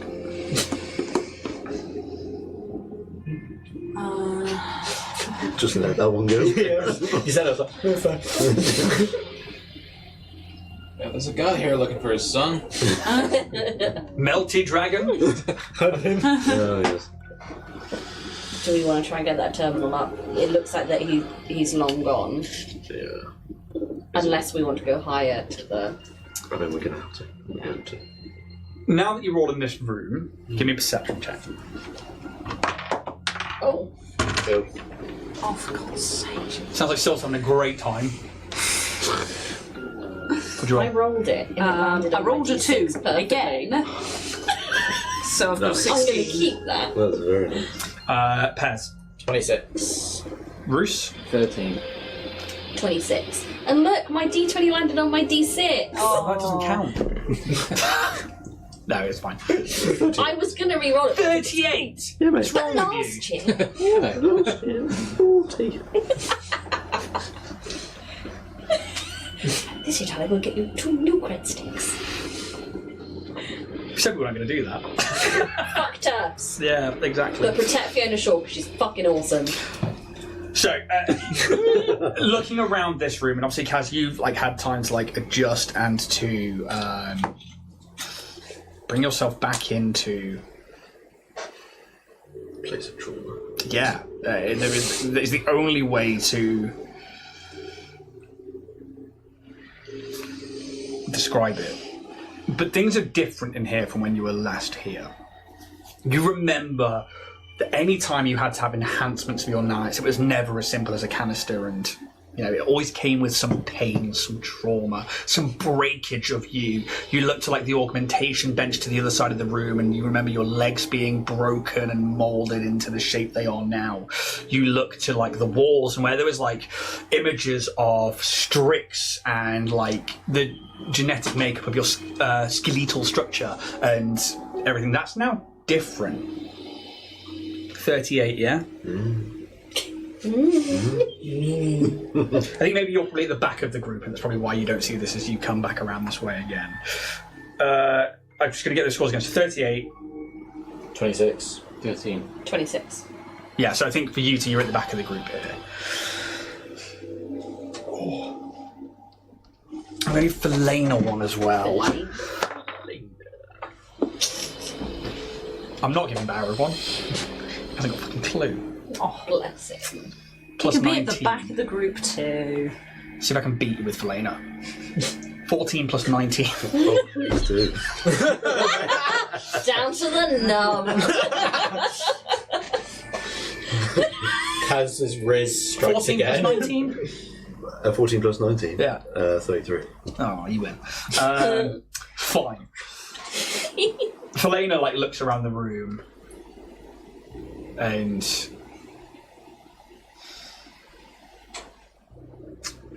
for you, I think what you see that's different is that those Strix images are all now gone. Like they're like blueprints and medical reports. They're all just missing, and they've been replaced with what can I be described as bestial ones. I think for anybody who went over 20, and we'll probably say it's like you two, you find a crate of healing serums over on one of the shelves. There are 8 Mark II healing serums left in there. And it was a full crate of them. There were probably hundreds in here. And you think back to, you were taken to the brink of death and then not allowed to die. There are notes etched onto the walls about nanites needing to not interfere with already integrated augmentations, about the power core, about being its own issues, and how the mana nodes within the blood have been creating issues that nanites can't adapt to. And it's almost like string boards of trying to find these different ways around the mana node issue. The skeletal and organic blueprints are a small part of a large creature. The brain, eyes, internal organs. I need you to give me a mysticism check, please, Kaz. Fucking hell. Mysticism. Sorry, he is god of. Me.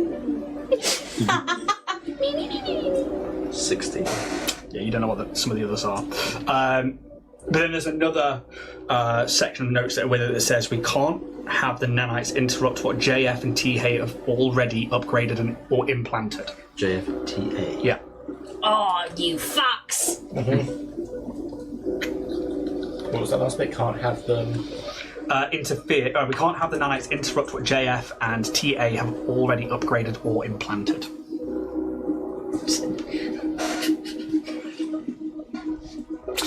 And then you see, Indeed. near that then leads off to another set of cybernetics.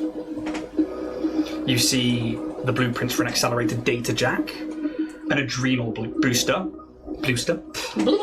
an antitoxin membrane, cerebral backup, conductive carrier, shortwave receiver transmitter, integrated arc rifle, necrographed shadow nerves Mark II. Shit. Any boxes with any of these? No, they literally just like. Oh, okay. You imagine these. I mean, you can give me a engineering check. Something. 39. The way that this is laid out and that it links and there's like these connecting points. When it says that JF and TA have already upgraded or implanted, those are the systems.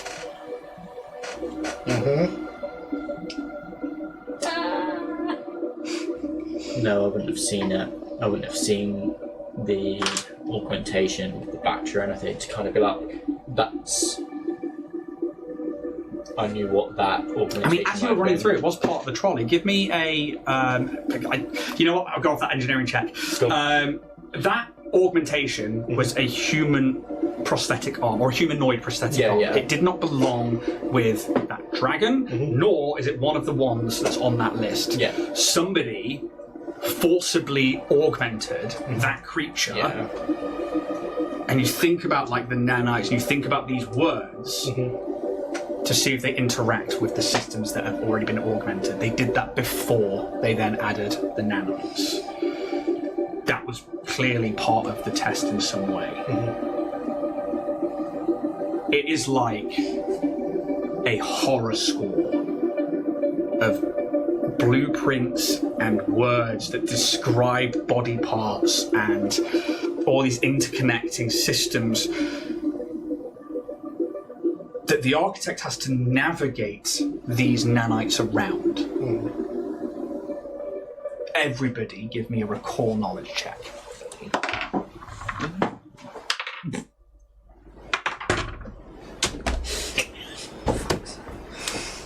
Start with the fuck's sake. It's 2 again. 2 again! Yep. Leave That's my 5th 2 this night. Wow. 2. 2 over there. 13. 13. 17. 1. Shit. Blueprints. You remember something Dr. Grimm said? Maybe there's something connected here with one of the things that came out of that interview you last had with him about upgrades and nanites and about the program. You're not sure. Something takes you back to that conversation, but you're not sure what.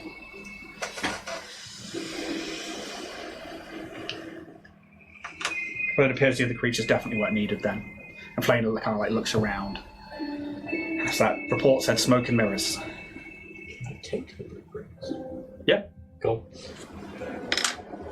They're like, and they're not paper, by the way. I should point that out. They're all like these same like clear data slabs. Yeah, that's that, like it's kind of like Minority Report when you bring something up, but it's like they're all individual things that have these images loaded onto them, and but they're all like up on the walls, and there's like these connecting lines and stuff. Yeah, you can absolutely take the blueprints for all of those. Cool. So that you can kind of craft if you've got like downtime and things like that. Yeah. And you got bits now. Made them myself. It's like robots. These are your sister's parts. Here, Bear, this is what you once were. And I guess as we stand there in this room, you guys all looking at the horror show that is the architect's work. We're going to take a 10-minute break. We'll see you all on the other side. Do you remember the game on the like 3DS where you'd like be a doctor and you'd like get like thrombosis out of like veins and stuff on a plane? I can't remember what it was called, but you would like do surgeries with the stylus. They showed on, us like, 3DS. Yeah, It was some poor fucking. It does sound like something that would be out on the Are you talking about VR surgeon? no, but it was like so when the DS came out, obviously Playing like Thrombosis 3. Playing Thrombosis What? Simulator.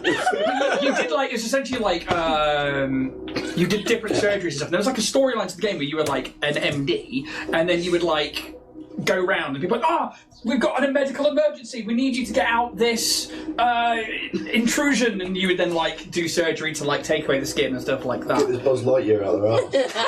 No, Jack. Why is everything up the arse with you? Oh yeah, everything. Dagging for it. I was just about to type in Buzz Lightyear. No. 3DS. Oh, was it a 3DS game, was it? It could have been a 2DS as well, but Surgeon game. Trauma Centre. that might Under the Knife. Trauma Centre Under the Knife 2. Oh my god, I think it's There were 2 of them.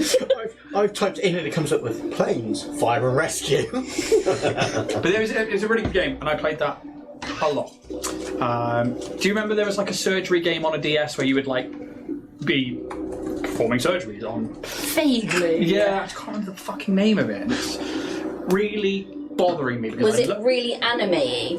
Yeah. There you go. Trauma Centre Under the Knife. Yeah. And Under the Knife 2. Wow. And Under the Knife 2, he's got glowing fingertips. Wow. Well, Anime Wow. powers. And there's a guy with a headset who's like, come on, guys, you've got to get the deep vein thrombosis. That literally is what it was like. It would come up and like, Doctor, you need to get to this. It was very much like this. Oh, anime. yeah. I want to play it. And I look like I've had brain surgery in it. I need to get the scar line and like do like the Hannibal Lecter thing. Have you been under the knife recently? Maybe. Just got back from my lobotomy. Whole new me. I feel nothing at all. Quite literally, Yeah, nothing at all. Nothing at all. Not hysteric anymore. That'll teach me for being a I woman. tell you what, they should bring back though. To treat for like mental health is just giving you a good old vibrating. That'd be great. now. See, obviously that's steeped in realism. That is a true fact. I don't know if I'd like someone else doing it. I think I'd just like, here's a voucher for an online purchase for you. But no, But like, I mean, the back problem in with the that is day, the male like, doctor would implement that. Yeah. That's where it gets a bit. yeah, you know, we'll take the men out of the equation, and everything's great. Or just the other people. Just You're yeah. a bit sad. Any give me a wank. Yeah. That's why men are all doctors. It's like, no problems here. Fucking wank every day. Getting it for it. Wang a day keeps the doctor away. Unless you're a woman. In What which you case, put down wank on the anyway. prescriptions. I'm just 3 wanks a day. Prescription Hitachi wand. with the short cord. The short cord. So Yeah. that's Oh, I got that's what Buzz made me laugh. Lightyear given to me. That you've got to be pretty desperate if you hit that close to a power socket. It's all in there. It's like fucking. I'm sorry, the day gonna make me laugh. Oh, dear.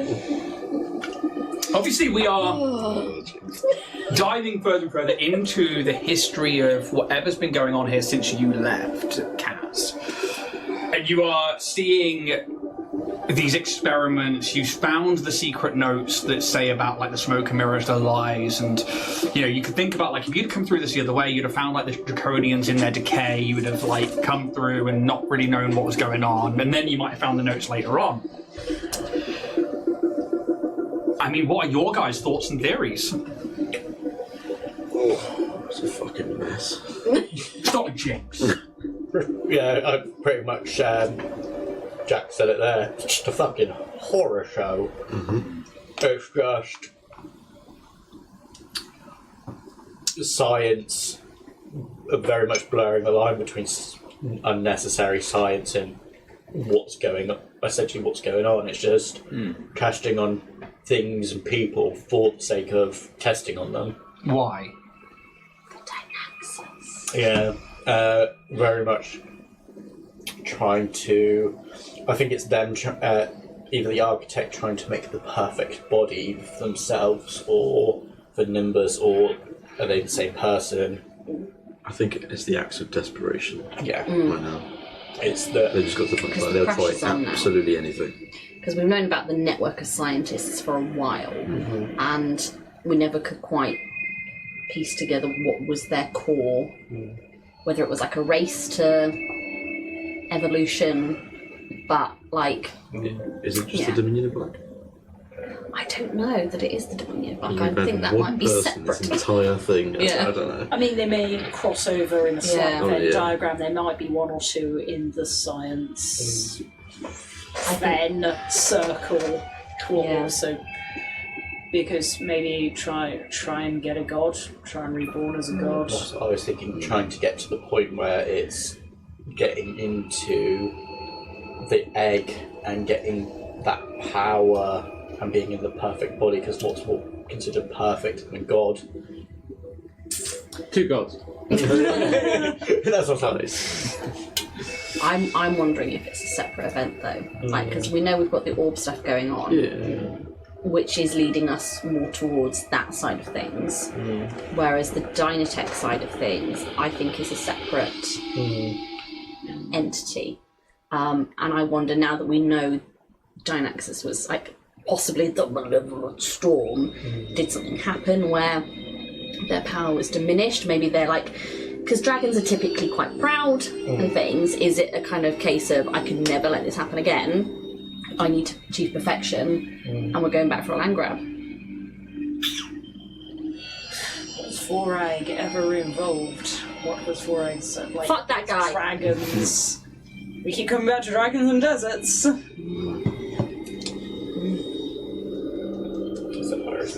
What do you think, Ian?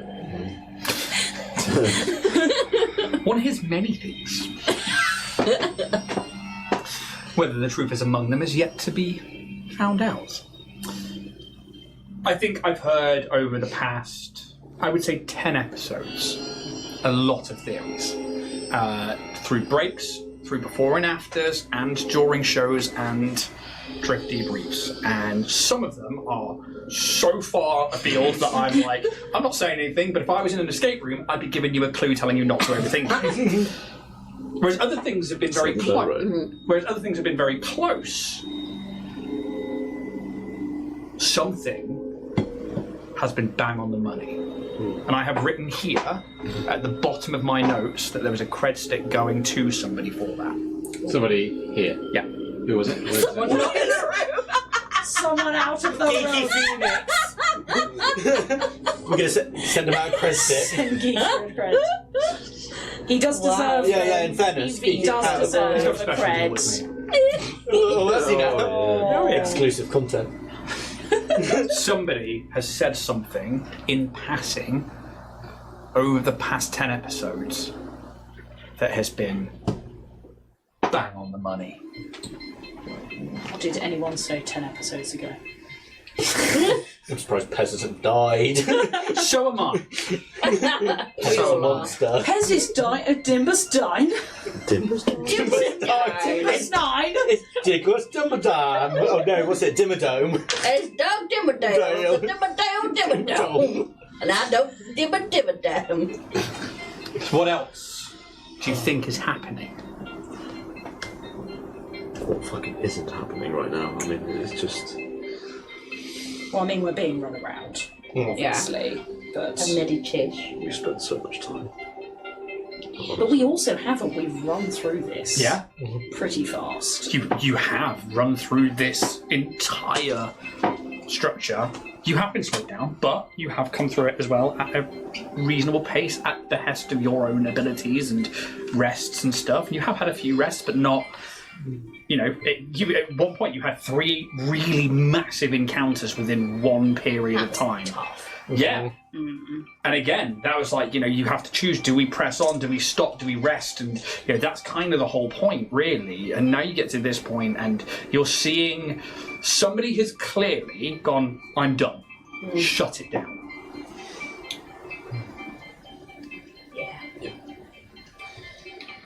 And I guess that's where we're jumping back in. As you all stand there looking at this list, essentially, of augmentations to whoever it is that these experiments are for, the rushed job on the augmentations of the wormling you saw, the necrosis, that such a quick shutdown of that body, and it's the fact that it's like self-destroying at that point. You've heard about this with the mana node problem, with the past experiments, with like even Flaina knowing. I've been told once it's at the point of decay, I've got 6 minutes to get it to the furnace. But she's never. Even she's like. I mean, I would say that she says like I've never had to deal with this in this sort of situation before. Usually it's very calm. This is obviously very erratic. And I guess you stand there and I hand over to you, the players, in this darkened nanite enhancement wing. What would you like to do? Oh, I'm so close to your forehead. What was it? You cheeky bint. At least make it a Cred stick and give us one out of the room. Here's a piece of paper. Podcast listeners, I clicked it at Jack. Do you want to carry on with that computer? Yes. Other than that, we have to go up. But are we at strength to keep going? I don't think we've got an We just option. No. don't have the time. They've already left. Have they though? We don't know that for sure. And we end up running in half-powered. You might be off powered, but I'm alright. Asthma pump. I'd rather walk in half-powered than walk in empty-handed completely. And what if you don't walk out again? Then he died trying. I mean, yeah.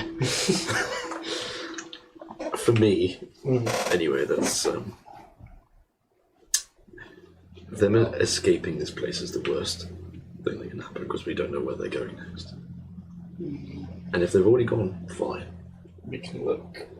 But if we don't use this opportunity right now to discover if they have gone or not, you miss 100% of the shots you don't take. Boom. Put on a t-shirt. I mean, Scribbling fiercely. we all might wake up dead tomorrow. You're very right, Bruce. I liked that. That's the episode title right there. We might all wake up dead tomorrow. I think computer it, see what we can find. Yeah. So we've got 20 minutes to sort of gather thoughts, have a think, prep. Yes. If you crack the knuckles one more time, young boy, I swear I'll rip them off your fingers. Please. Because you can take a short rest at a time. A short rest, 10 minutes a time. 1 resolve point, you'll get all your stamina points back. Can't remember what spellcasters get back. I'm not sure if you get no, but you would get stamina back. So I could do stamina back. 1 resolve point for all your stamina points. So it's 1 resolve point and a 10-minute rest, basically. I will not be partaking. I probably won't. I will, because I very much need it. Bearing in mind, if you're taking 10 minutes, you also then can't work on the computer. Oh no, I'll do the computer then. So are people taking 10 minutes? I think some are, and some Yeah, I you're think going to so. work on the computer. Yeah, I'm not going to. You can take a short rest. When it comes to getting into the computer, I wouldn't mind a little bit of help. Got it, boy. I've got this if you want to take a tip. I can aid you. That's why I haven't done it.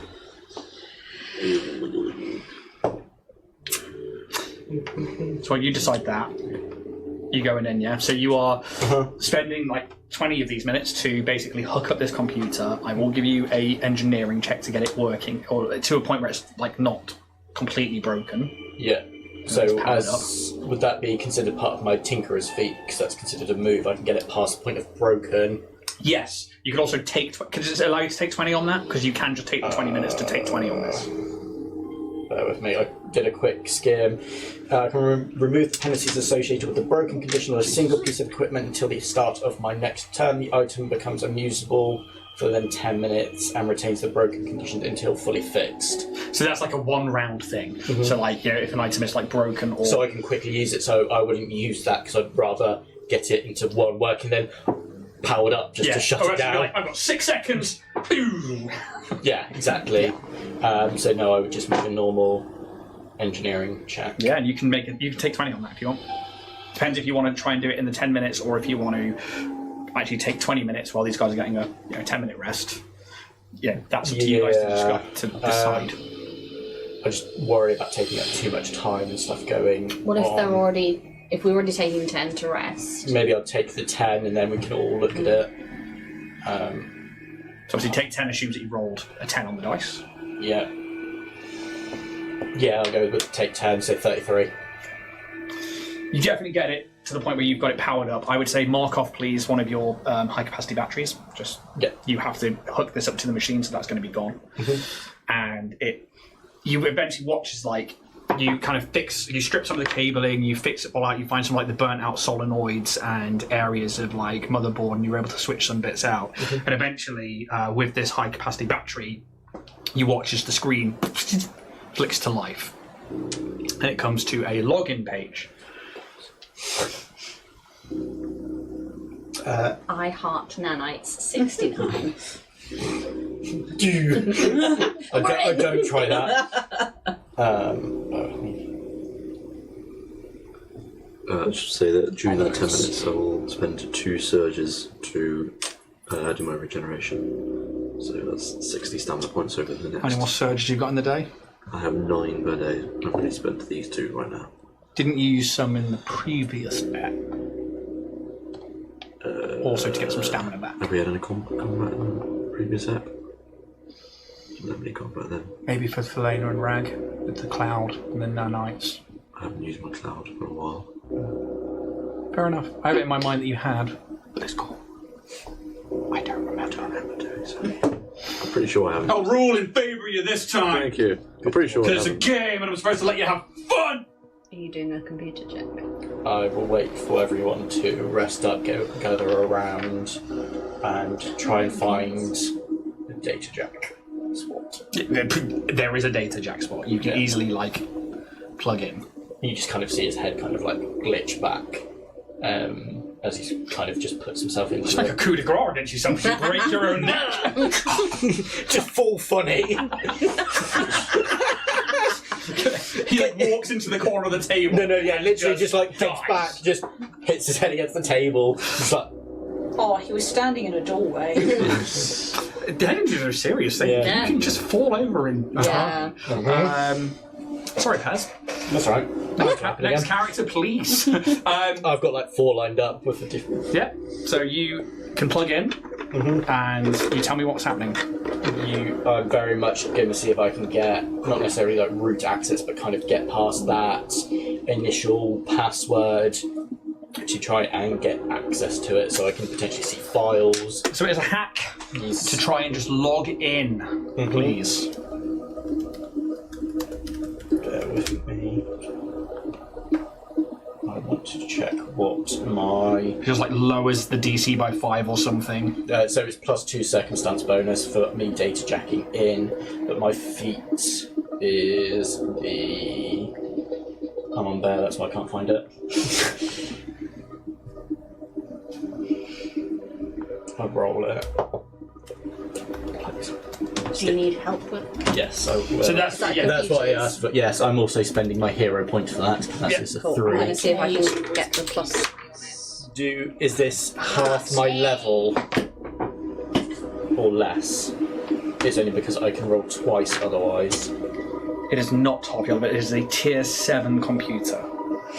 You've got a +2 from TJ. Thank you. +2 from me. So it's +4, +2, so it's +6. You get a -2 off it, yeah? Yeah, DC's 39. Boss 41, down to 39. so 39. I need to roll 16 or higher. Do I it! was like, what? Oh, that's an 18. Oh, yeah. You log in. You like data checking, and you see like the login port as if it was like you see like this like coding come up, and it's all in blues and whites. And I imagine with this one, you like see certain aspects of the code and like pull it down, and you're looking for the patterns. You're like there, and you like pull it in, and you just like drag this code to where like the login box is, and you just see it like ping, and it just floods open for you. It's not root access, but you are into their system without setting off any countermeasures, without seeing anything. And what you see is that this system has been physically purged. It has been damaged, it's been corrupted, but you can see like the previous few actions that this terminal took. One is data collation. That wouldn't be the most recent one. So the most recent one would be data transference to terminal.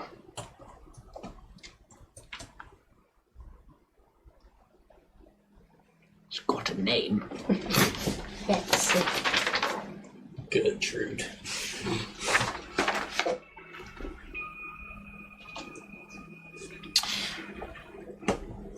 Once I find the name, I will give it to you. But it's like a it's not like data terminal 4400. It's got an actual name. And that is data transference, and it is huge. This took 2 days to complete. Couple of petabytes. Oh, it's massive. And then you see the data collation, and it's about triple the size. And you can see that that's connected to every single terminal in the Nexus labs. Somebody collated all of the information Keydel had in those labs to this terminal, picked what they wanted, and then transferred that to this other named terminal. It's too late to write data cache. I really want the name of that terminal. I guess as everyone's kind of watching the screen kind of flick up, you just see like a little digital goblin kind of go around the screen. Just kind of he sees a file, and you just see this little like hit it. That's cute. You see a systematic purge of data that was on this terminal when it was just the data for this terminal to data slabs. and then the deletion of data. So they took whatever data was here that was for whatever projects they're working on, put it onto a physical set of folders, basically, that they could carry and take with them. Dude, what the fucking name?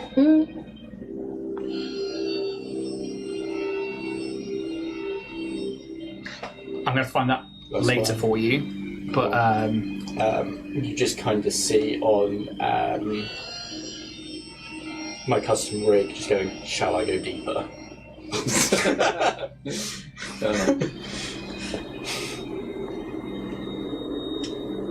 Question mark just flashing. Yeah. I just don't know if there's any point.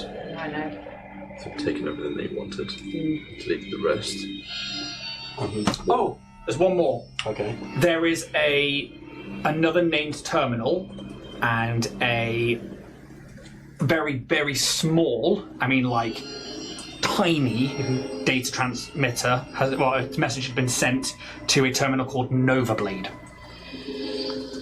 That's not where the big one's gone, but like we're talking like a meg, like tiny. Sounds like shit. The bag. Nova Blade.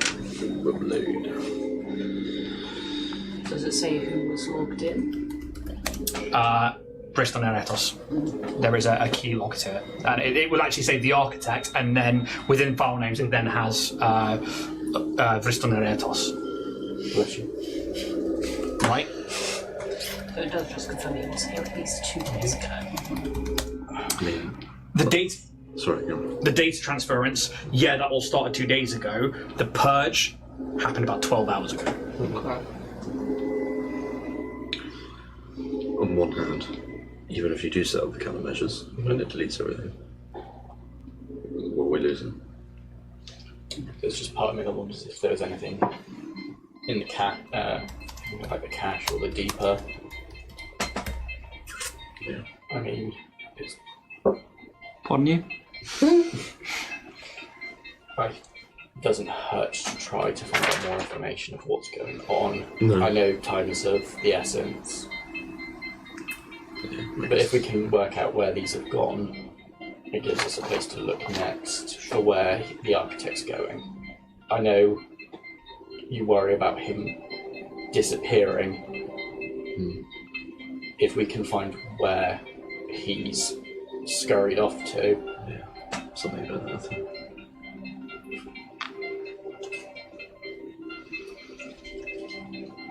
Go for it. yeah, See if there's any meta files. yeah. Something we do.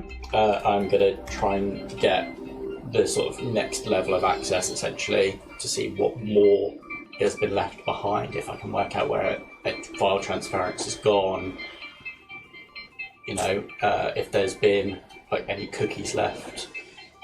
That sounds like another captures. computer's check. Can we help with that? Or is that a peasant? I think this is a PES only thing. That's one. Go deeper. 35. Okay. That's with. Yeah. Yeah. It depends if it's the same DC or not. So it goes off the computer score rather than. Yeah.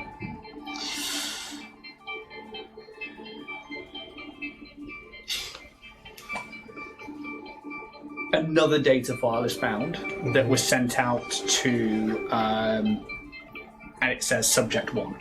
Oh. Again, it's quite small. It would have been bigger than that minute one you saw that went to the Nova Blade, but it's still within the realms of being that small. There is years of data purged. And you can see that, like, essentially what you're getting is, like, only the functionality of what this computer did in its kind of, like, final few days. And you can see that, like, it was just purging through its own history before somebody cooked it. And then you can see that, like, the very final thing is, like, warnings of, like, temperature and overheating and stuff. Which also tells you that whenever all the power went down in here, this thing had already been fried. Yeah. Can I tell what type of file went to subject 1? It's essentially GIF. Captain Gift from Captain Skateboard. you judge. But It was me all along! it is a message. It is obviously somebody sending a message to a data pad. Yeah.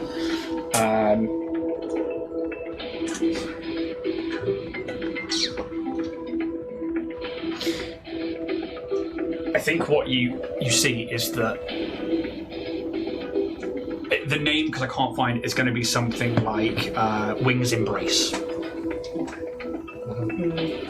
And that's where the mega files kind of went to.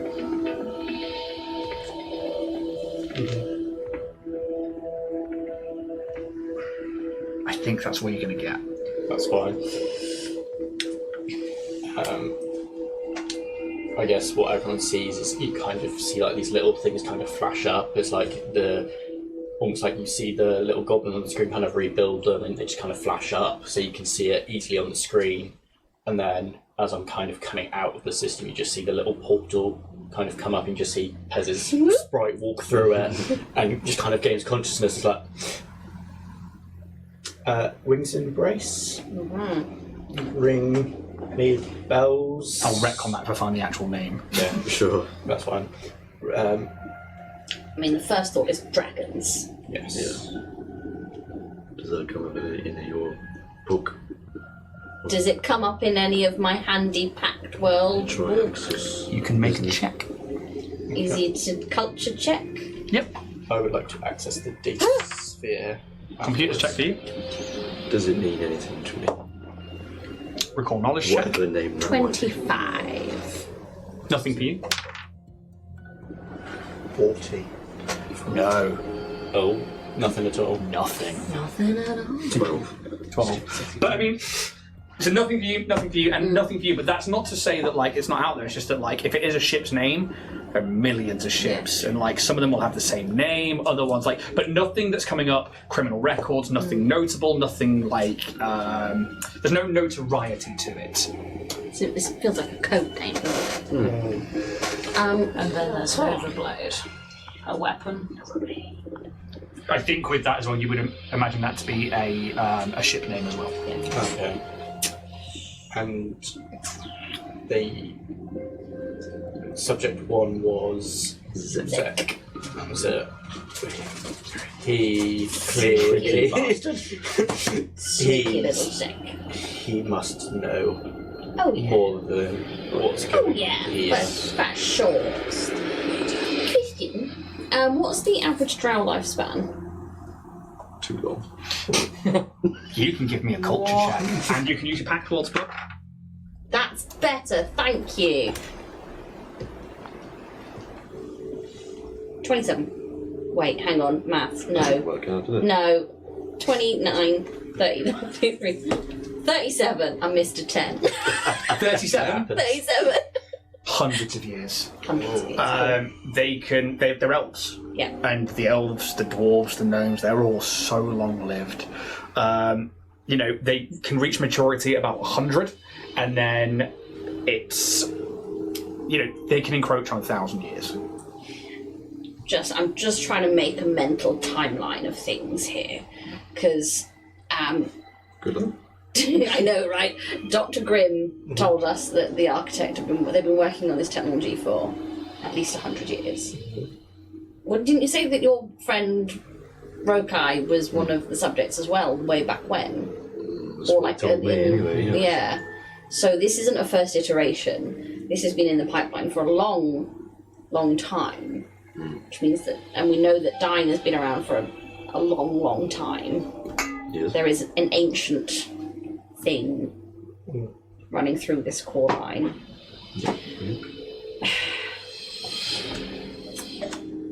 And it's why now the rush? Because we were coming. Obviously we're coming, but I mean, Yeah. we know that they see us as whatever insignificant, but have they had a breakthrough of any kind? Why not just try and like set your team on us and fend us off? They're abandoning ship. Something's changed. Well, Surely. the kind of breakthrough. They're ready to the next step. Maybe they're on the brink of a breakthrough. Give me a recall knowledge check. It's 15. I mean, you remember something Dr. Grimm says about Nimbus dying? Yeah. He literally said, "Oh, he's dying." He's dying. Am I right in saying that he was trying to refuse the transference of nanites? He was trying to refuse the cloning process. Cloning, that was it. Thank you. And he did tell us that. And do jump in because I might, you are nanite people. My knowledge is only second hand.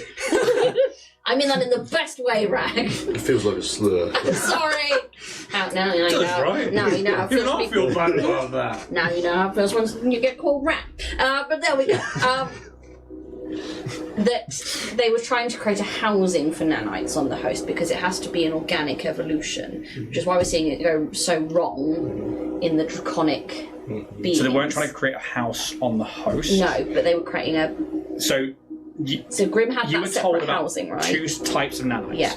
Ones that are integrated into the system through pain and through subject hosting. These would integrate with the body and would have these abilities. And then there were ones that were essentially like stem cell nanites that had to be kept completely neutral, but they wouldn't survive, and they had trouble transferring them. And those are the ones that they needed to get to Nimbus Dine to keep them alive. And he had to have almost daily treatments of them because the onset degradation was happening so fast. I'm gonna give you a credit stick. Because then you think about what's happening here.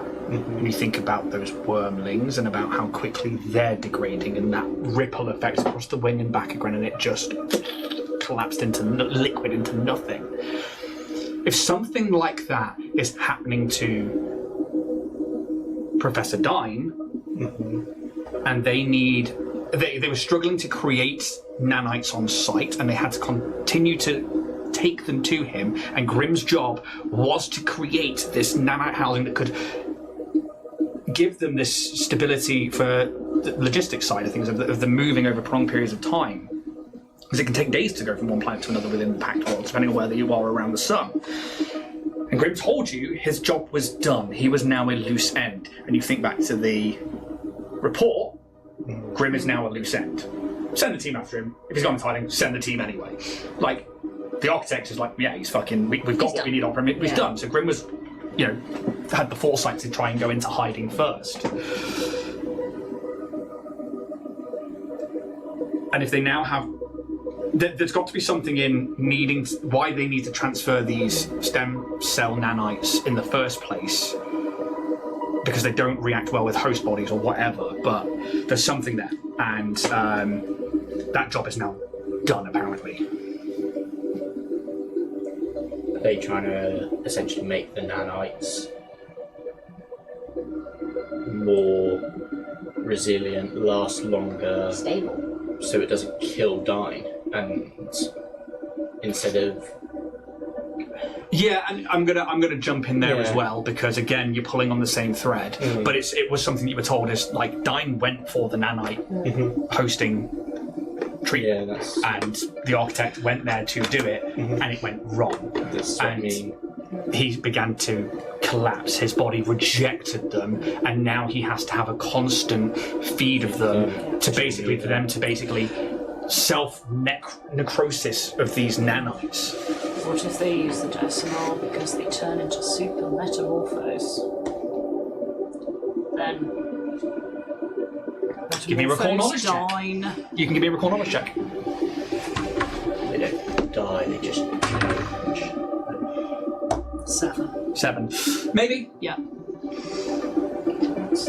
There's this thing of perfection running through. We know that.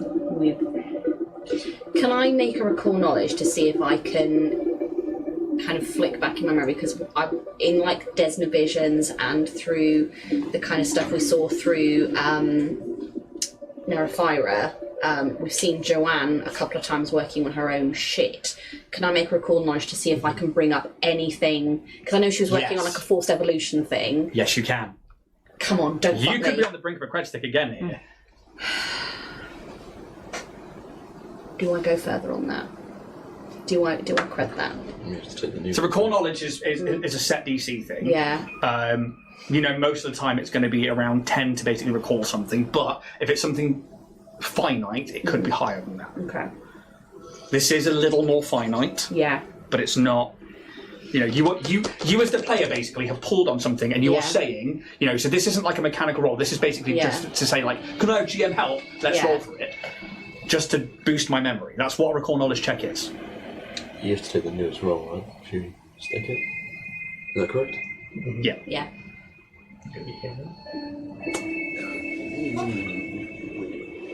What did you roll? I rolled a 12. Okay. It's not too bad.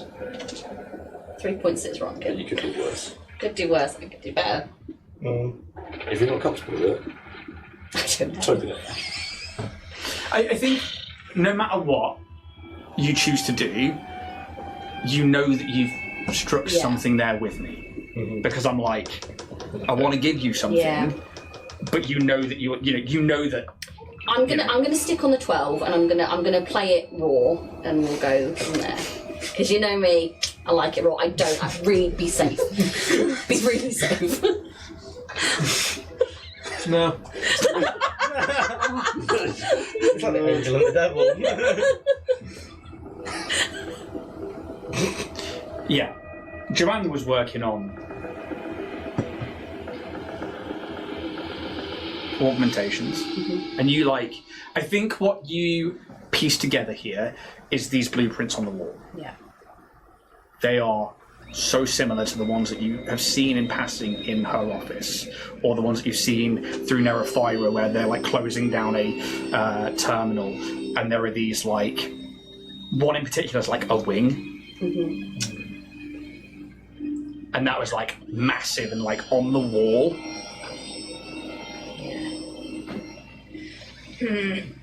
And we know she's fled.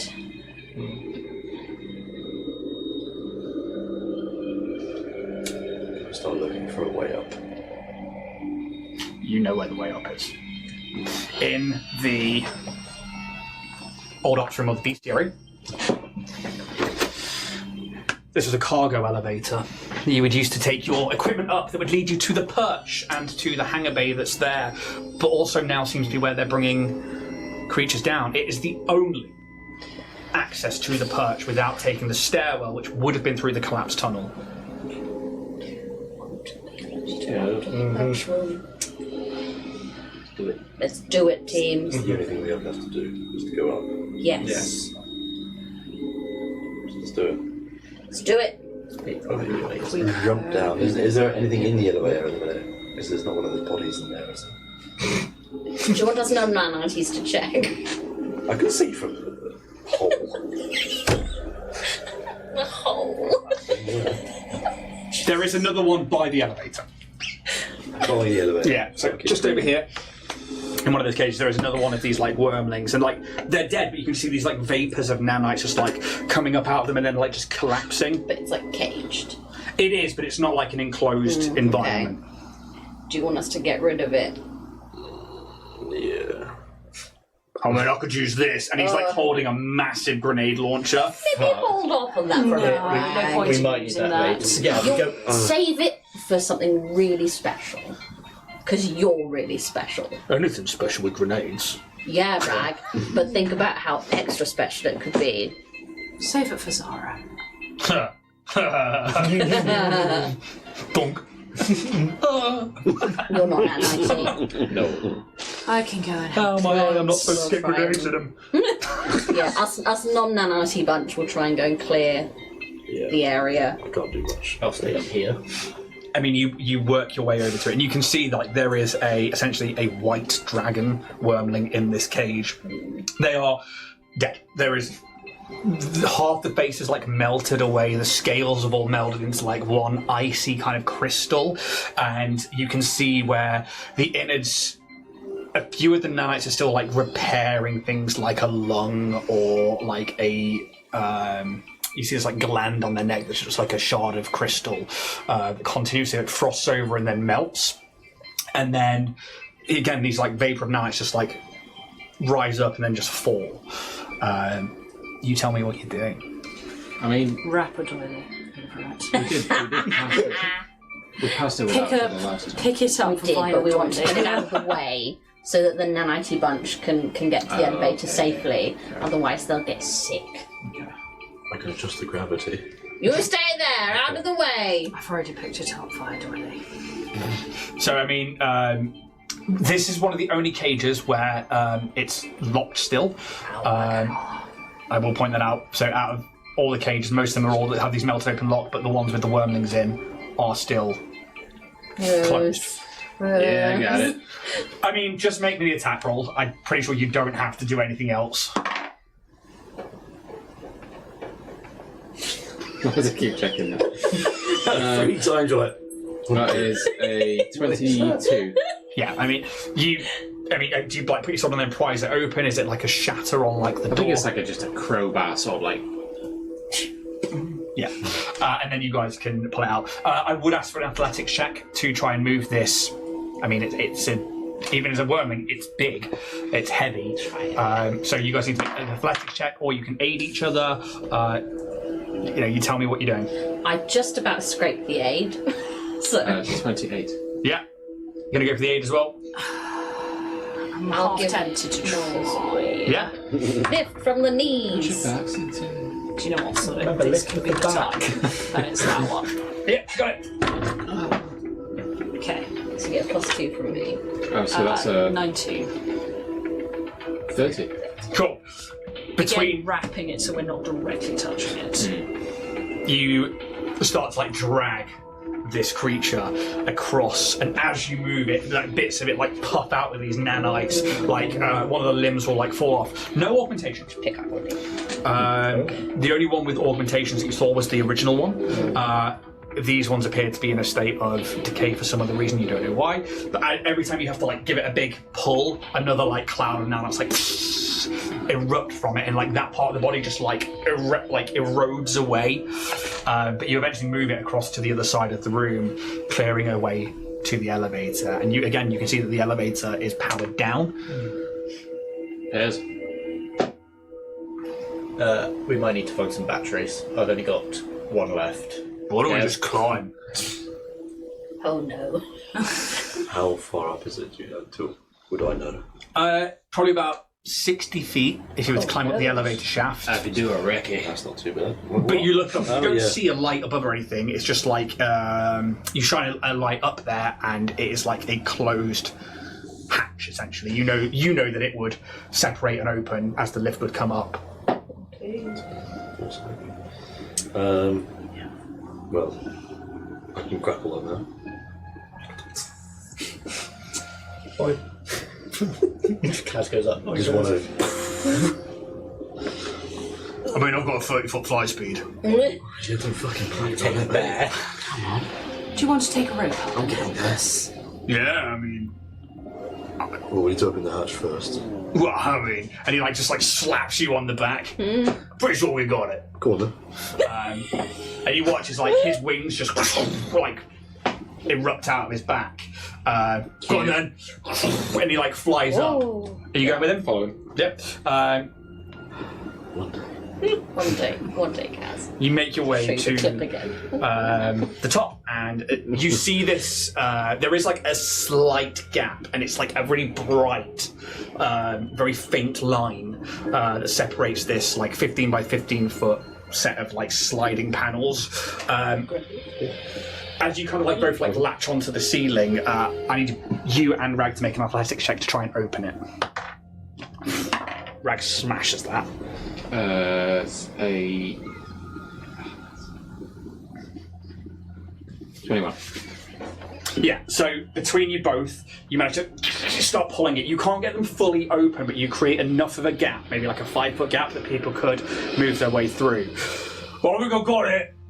But like, for all of you, sunlight just beams down through this gap. And for a moment, you're like, oh, fuck! As like, you haven't seen sunlight since being in It's here. so eggy.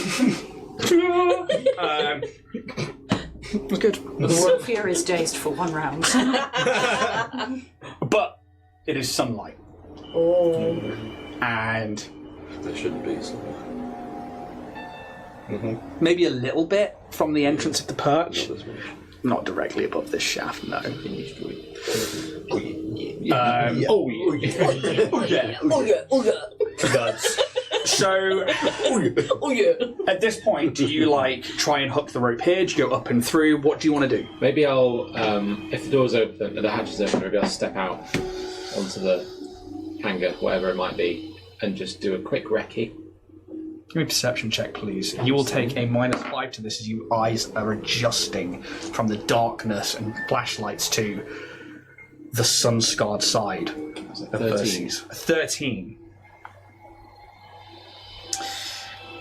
As you come up through it, it's just so hard to even focus in, and the heat hits you straight away, like being outside in the desert, and it is massively uncomfortable. It starts to burn.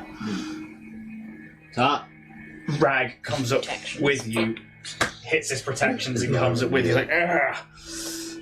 Ugh." Never like going from inside to out like this. It always sucked. What? There's anything I can tie the rope to. Your mum. I think as your eyes start to focus, we'll do it this way. You forced open the panels and you flooded the daylight of Verces into the top of this elevator shaft, and it fills with this bright light, and you all down there have to shield your eyes and put your hands up or just wait for your vision to adjust. For you, the smell of dust and heat is strong, and as you climb out to the space, you start to see your surroundings a bit more clearly. A hangar bay. Or was a hangar bay for Keydell. But it's now a wreck. The ceiling above mostly collapsed over the back half of this room, and the sky above is completely visible. The sun glares down at you and is blinding. And in this moment, I think you put together what that earlier explosion was. The entirety of the top of this tower has been removed by force. An explosion so great that the entire pinnacle of this society has been eradicated from existence. Smoke and dust still rising up from around the tower. Parts of these layers must have fallen. In the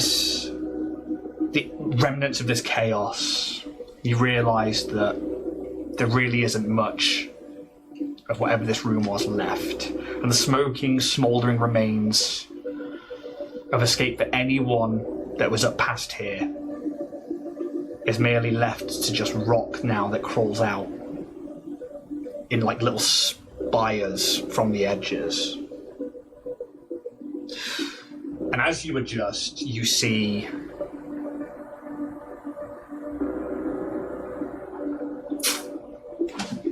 I'll show you.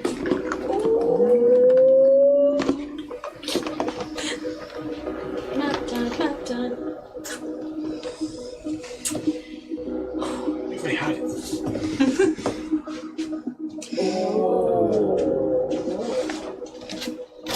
Cat's got the back on. Nice. Yeah.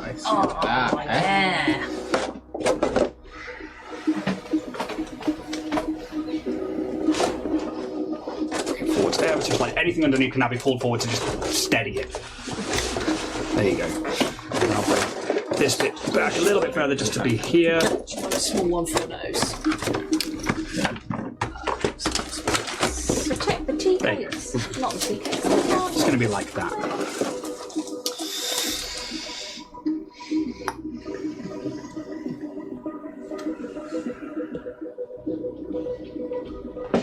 As you see, all of this around you is probably a greater amount of tower, but has been completely destroyed. That would sit probably on top of there.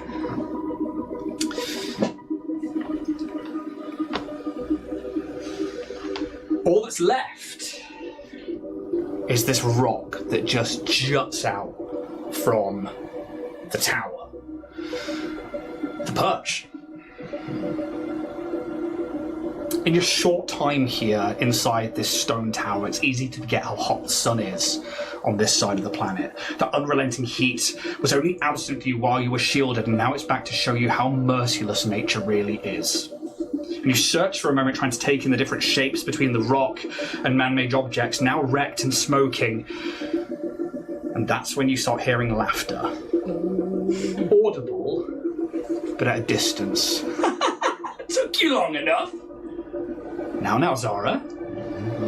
The man's only just back from the dead. I'm sure he's just a little rusty. Come on, Kaz. Come out to play. I've always hated that fucking man's voice. No class. Where's the diction? As you look out across the perch, your eyes finally starting to take in this bright light. You see two individuals. To you in the sun, they are just silhouettes at the very end of that perch. What do you all do? I'll use my auto grappler to go. What do you do in this moment? I think I'm just keeping my eye on them. No rash decisions. Red, stay where you are. How would he react? Fuck off, mate. Yeah. You gotta give him a minute. It's a long way up. And you see, like, he is like his hand like goes behind him, and you just watch like this hammer start to form.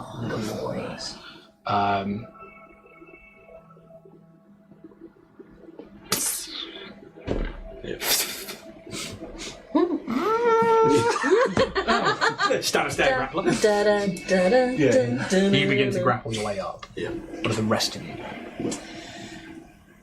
Just gotta climb, really. Yeah, I mean, there is. Felena's still down there, she. Yeah, Selena starts to like. She looks at you and she will like. The wings like come out and she like starts to take off. The rope hasn't been attached yet. Rope, Felina. Guys, can we have a rope, please?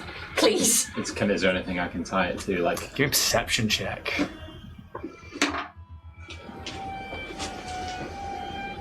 15. There might be like,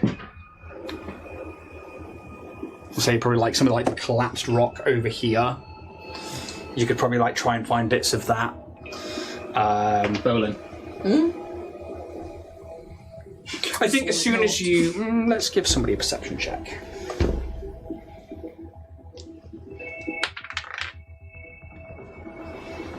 It's 15 on the dice.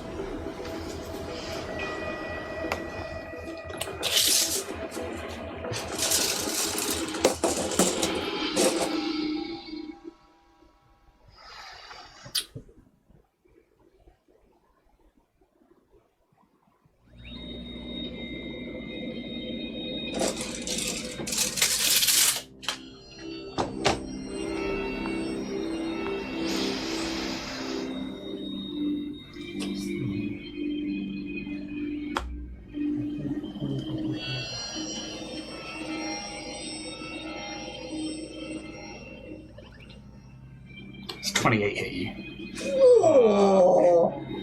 Yes.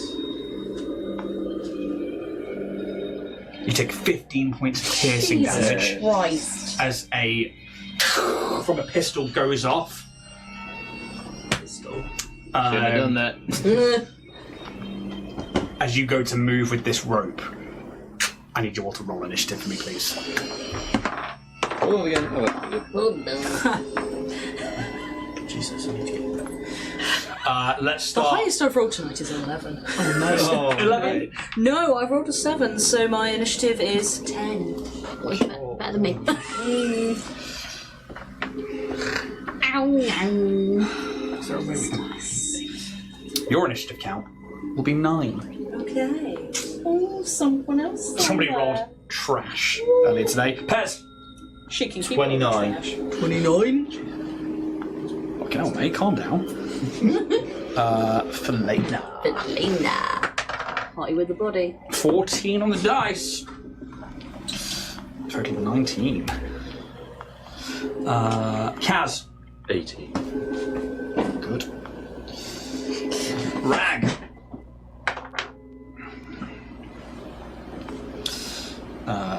We'll be going at initiative count 8. Bruce. Dirty 20. Very nice. And TJ. 9! We will probably get one round off before we end the session. As this shot rings out, it like hits you like true. We're gonna start with Pez. It's like from the bottom of that like elevator shaft, 60 foot. You hear it, this gunshot go off, and like maybe like Bruce like, yeah, and this is like it's as you go to move, their shot goes off, and that's when we're entering initiative. Pez, what would you like to do apart from die? Stay down here. I'm joking. Can if you want. No. I'm just trying to think, is there actually a way that I can... Could they go right at the very end, please? So is Ruth still holding onto the rope? He is still holding on to the rope, yeah. I'm just thinking, because I'm quite light, if I can just carry him up. Try and, like, climb my way up. I think that sounds like... could you just switch those two over for me? Perfect. And she would be a little bit further along, right towards the very... This one? No, other one. All the way across, keep going, and stop there, please. As... Poop. Oops. Is this, like, overhanging? Oh, yeah. You've been underneath this. As you can make an athletics test to climb. To climb. However, I need Roos to make a reflex save as you go to like pull up the rope. Let's see if you keep hold of it. 17. Okay. So you definitely start to climb. Oh, not 20, motherfucker. So you begin to climb. You can easily get 30 feet up with that athletics check as you begin to make your way up. What's happening with Bear? Waiting for the rope to be attached to something. Cool. She is heavy. Move action. You start to climb 30 feet. I don't think there's anything I can do in a...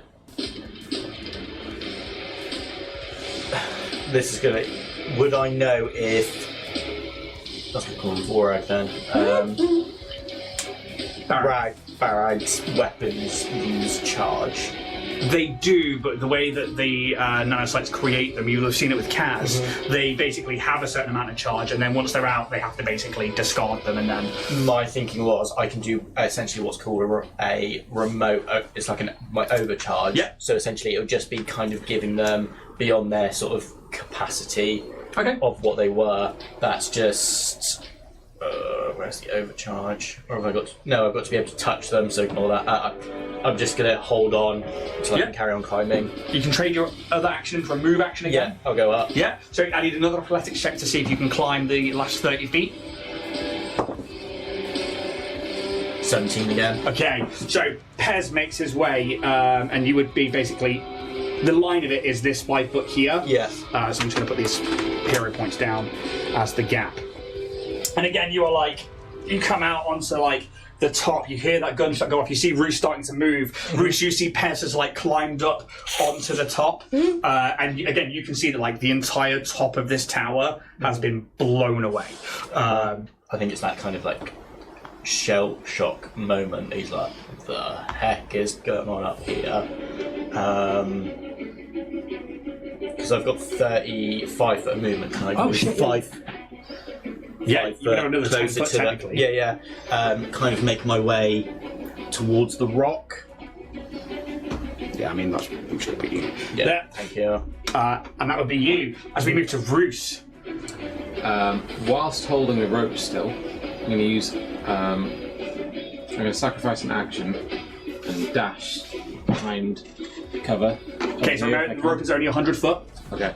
So, you know, you've got 60 foot going down there. Another sort of...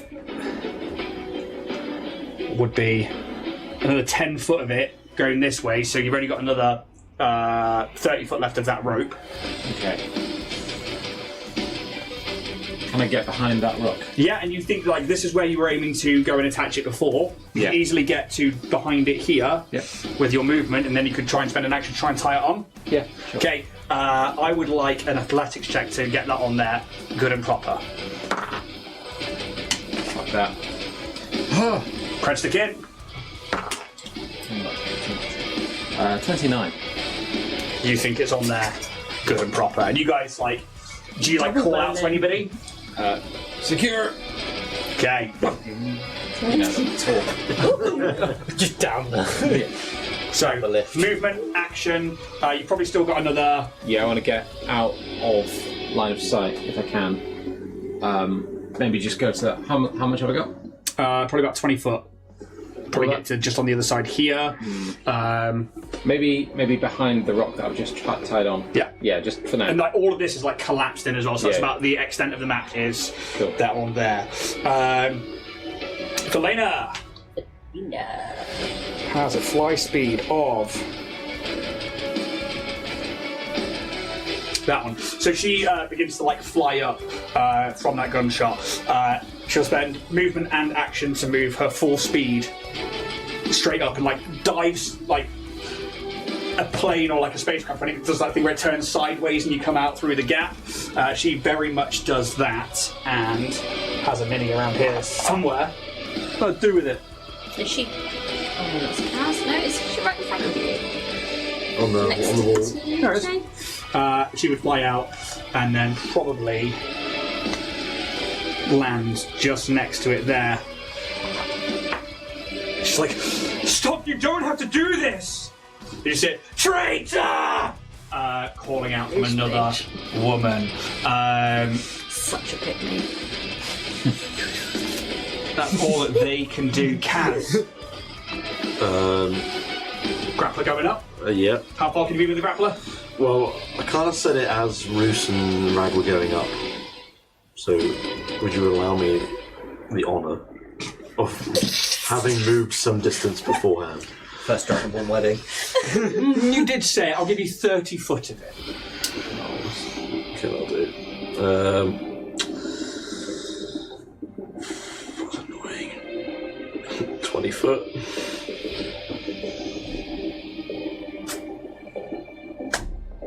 20 foot around, so. Can you do anything else? Yeah, like last 10 foot to go. You can like grab the rope and try and like pull yourself up with an athletics check. It just says it moves me 20 feet per round. So I have to spend the round going at 20 foot. Yeah. Cool.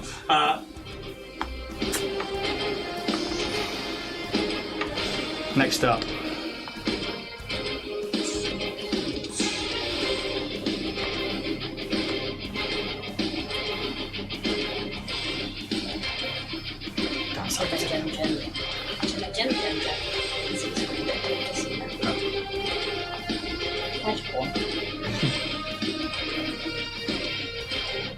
Here we go, baby.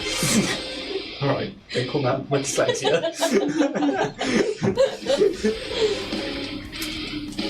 Yep. Okay.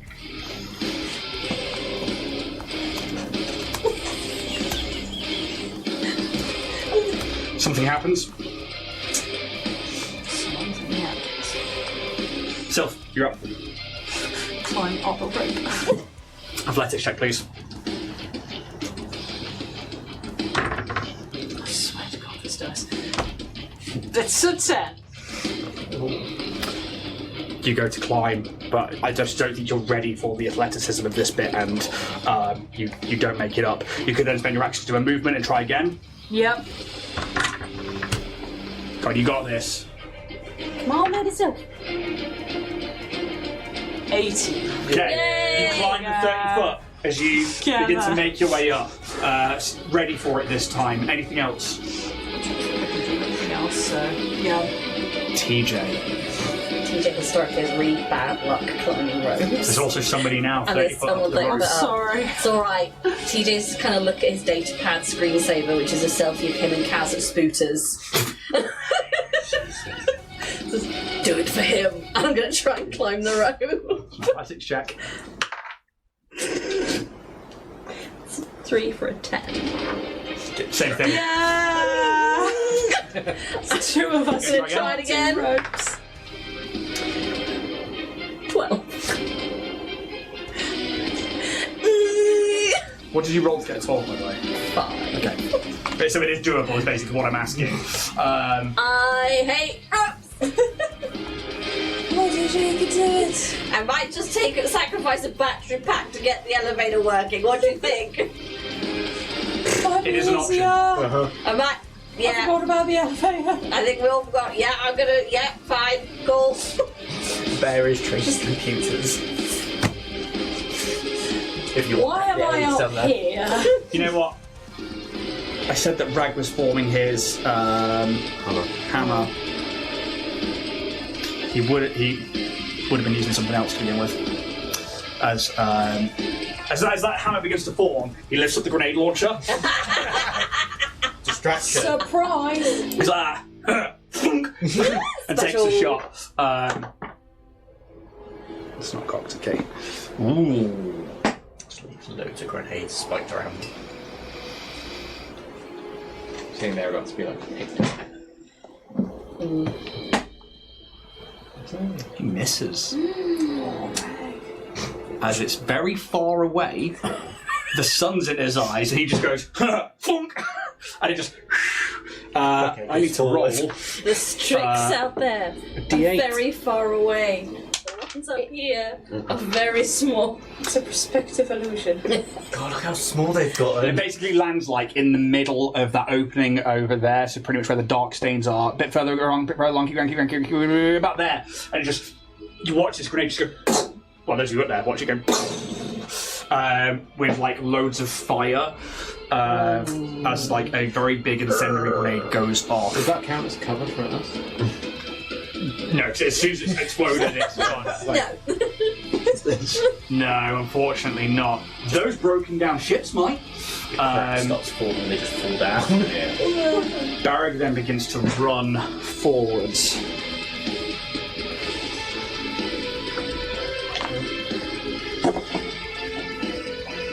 To there.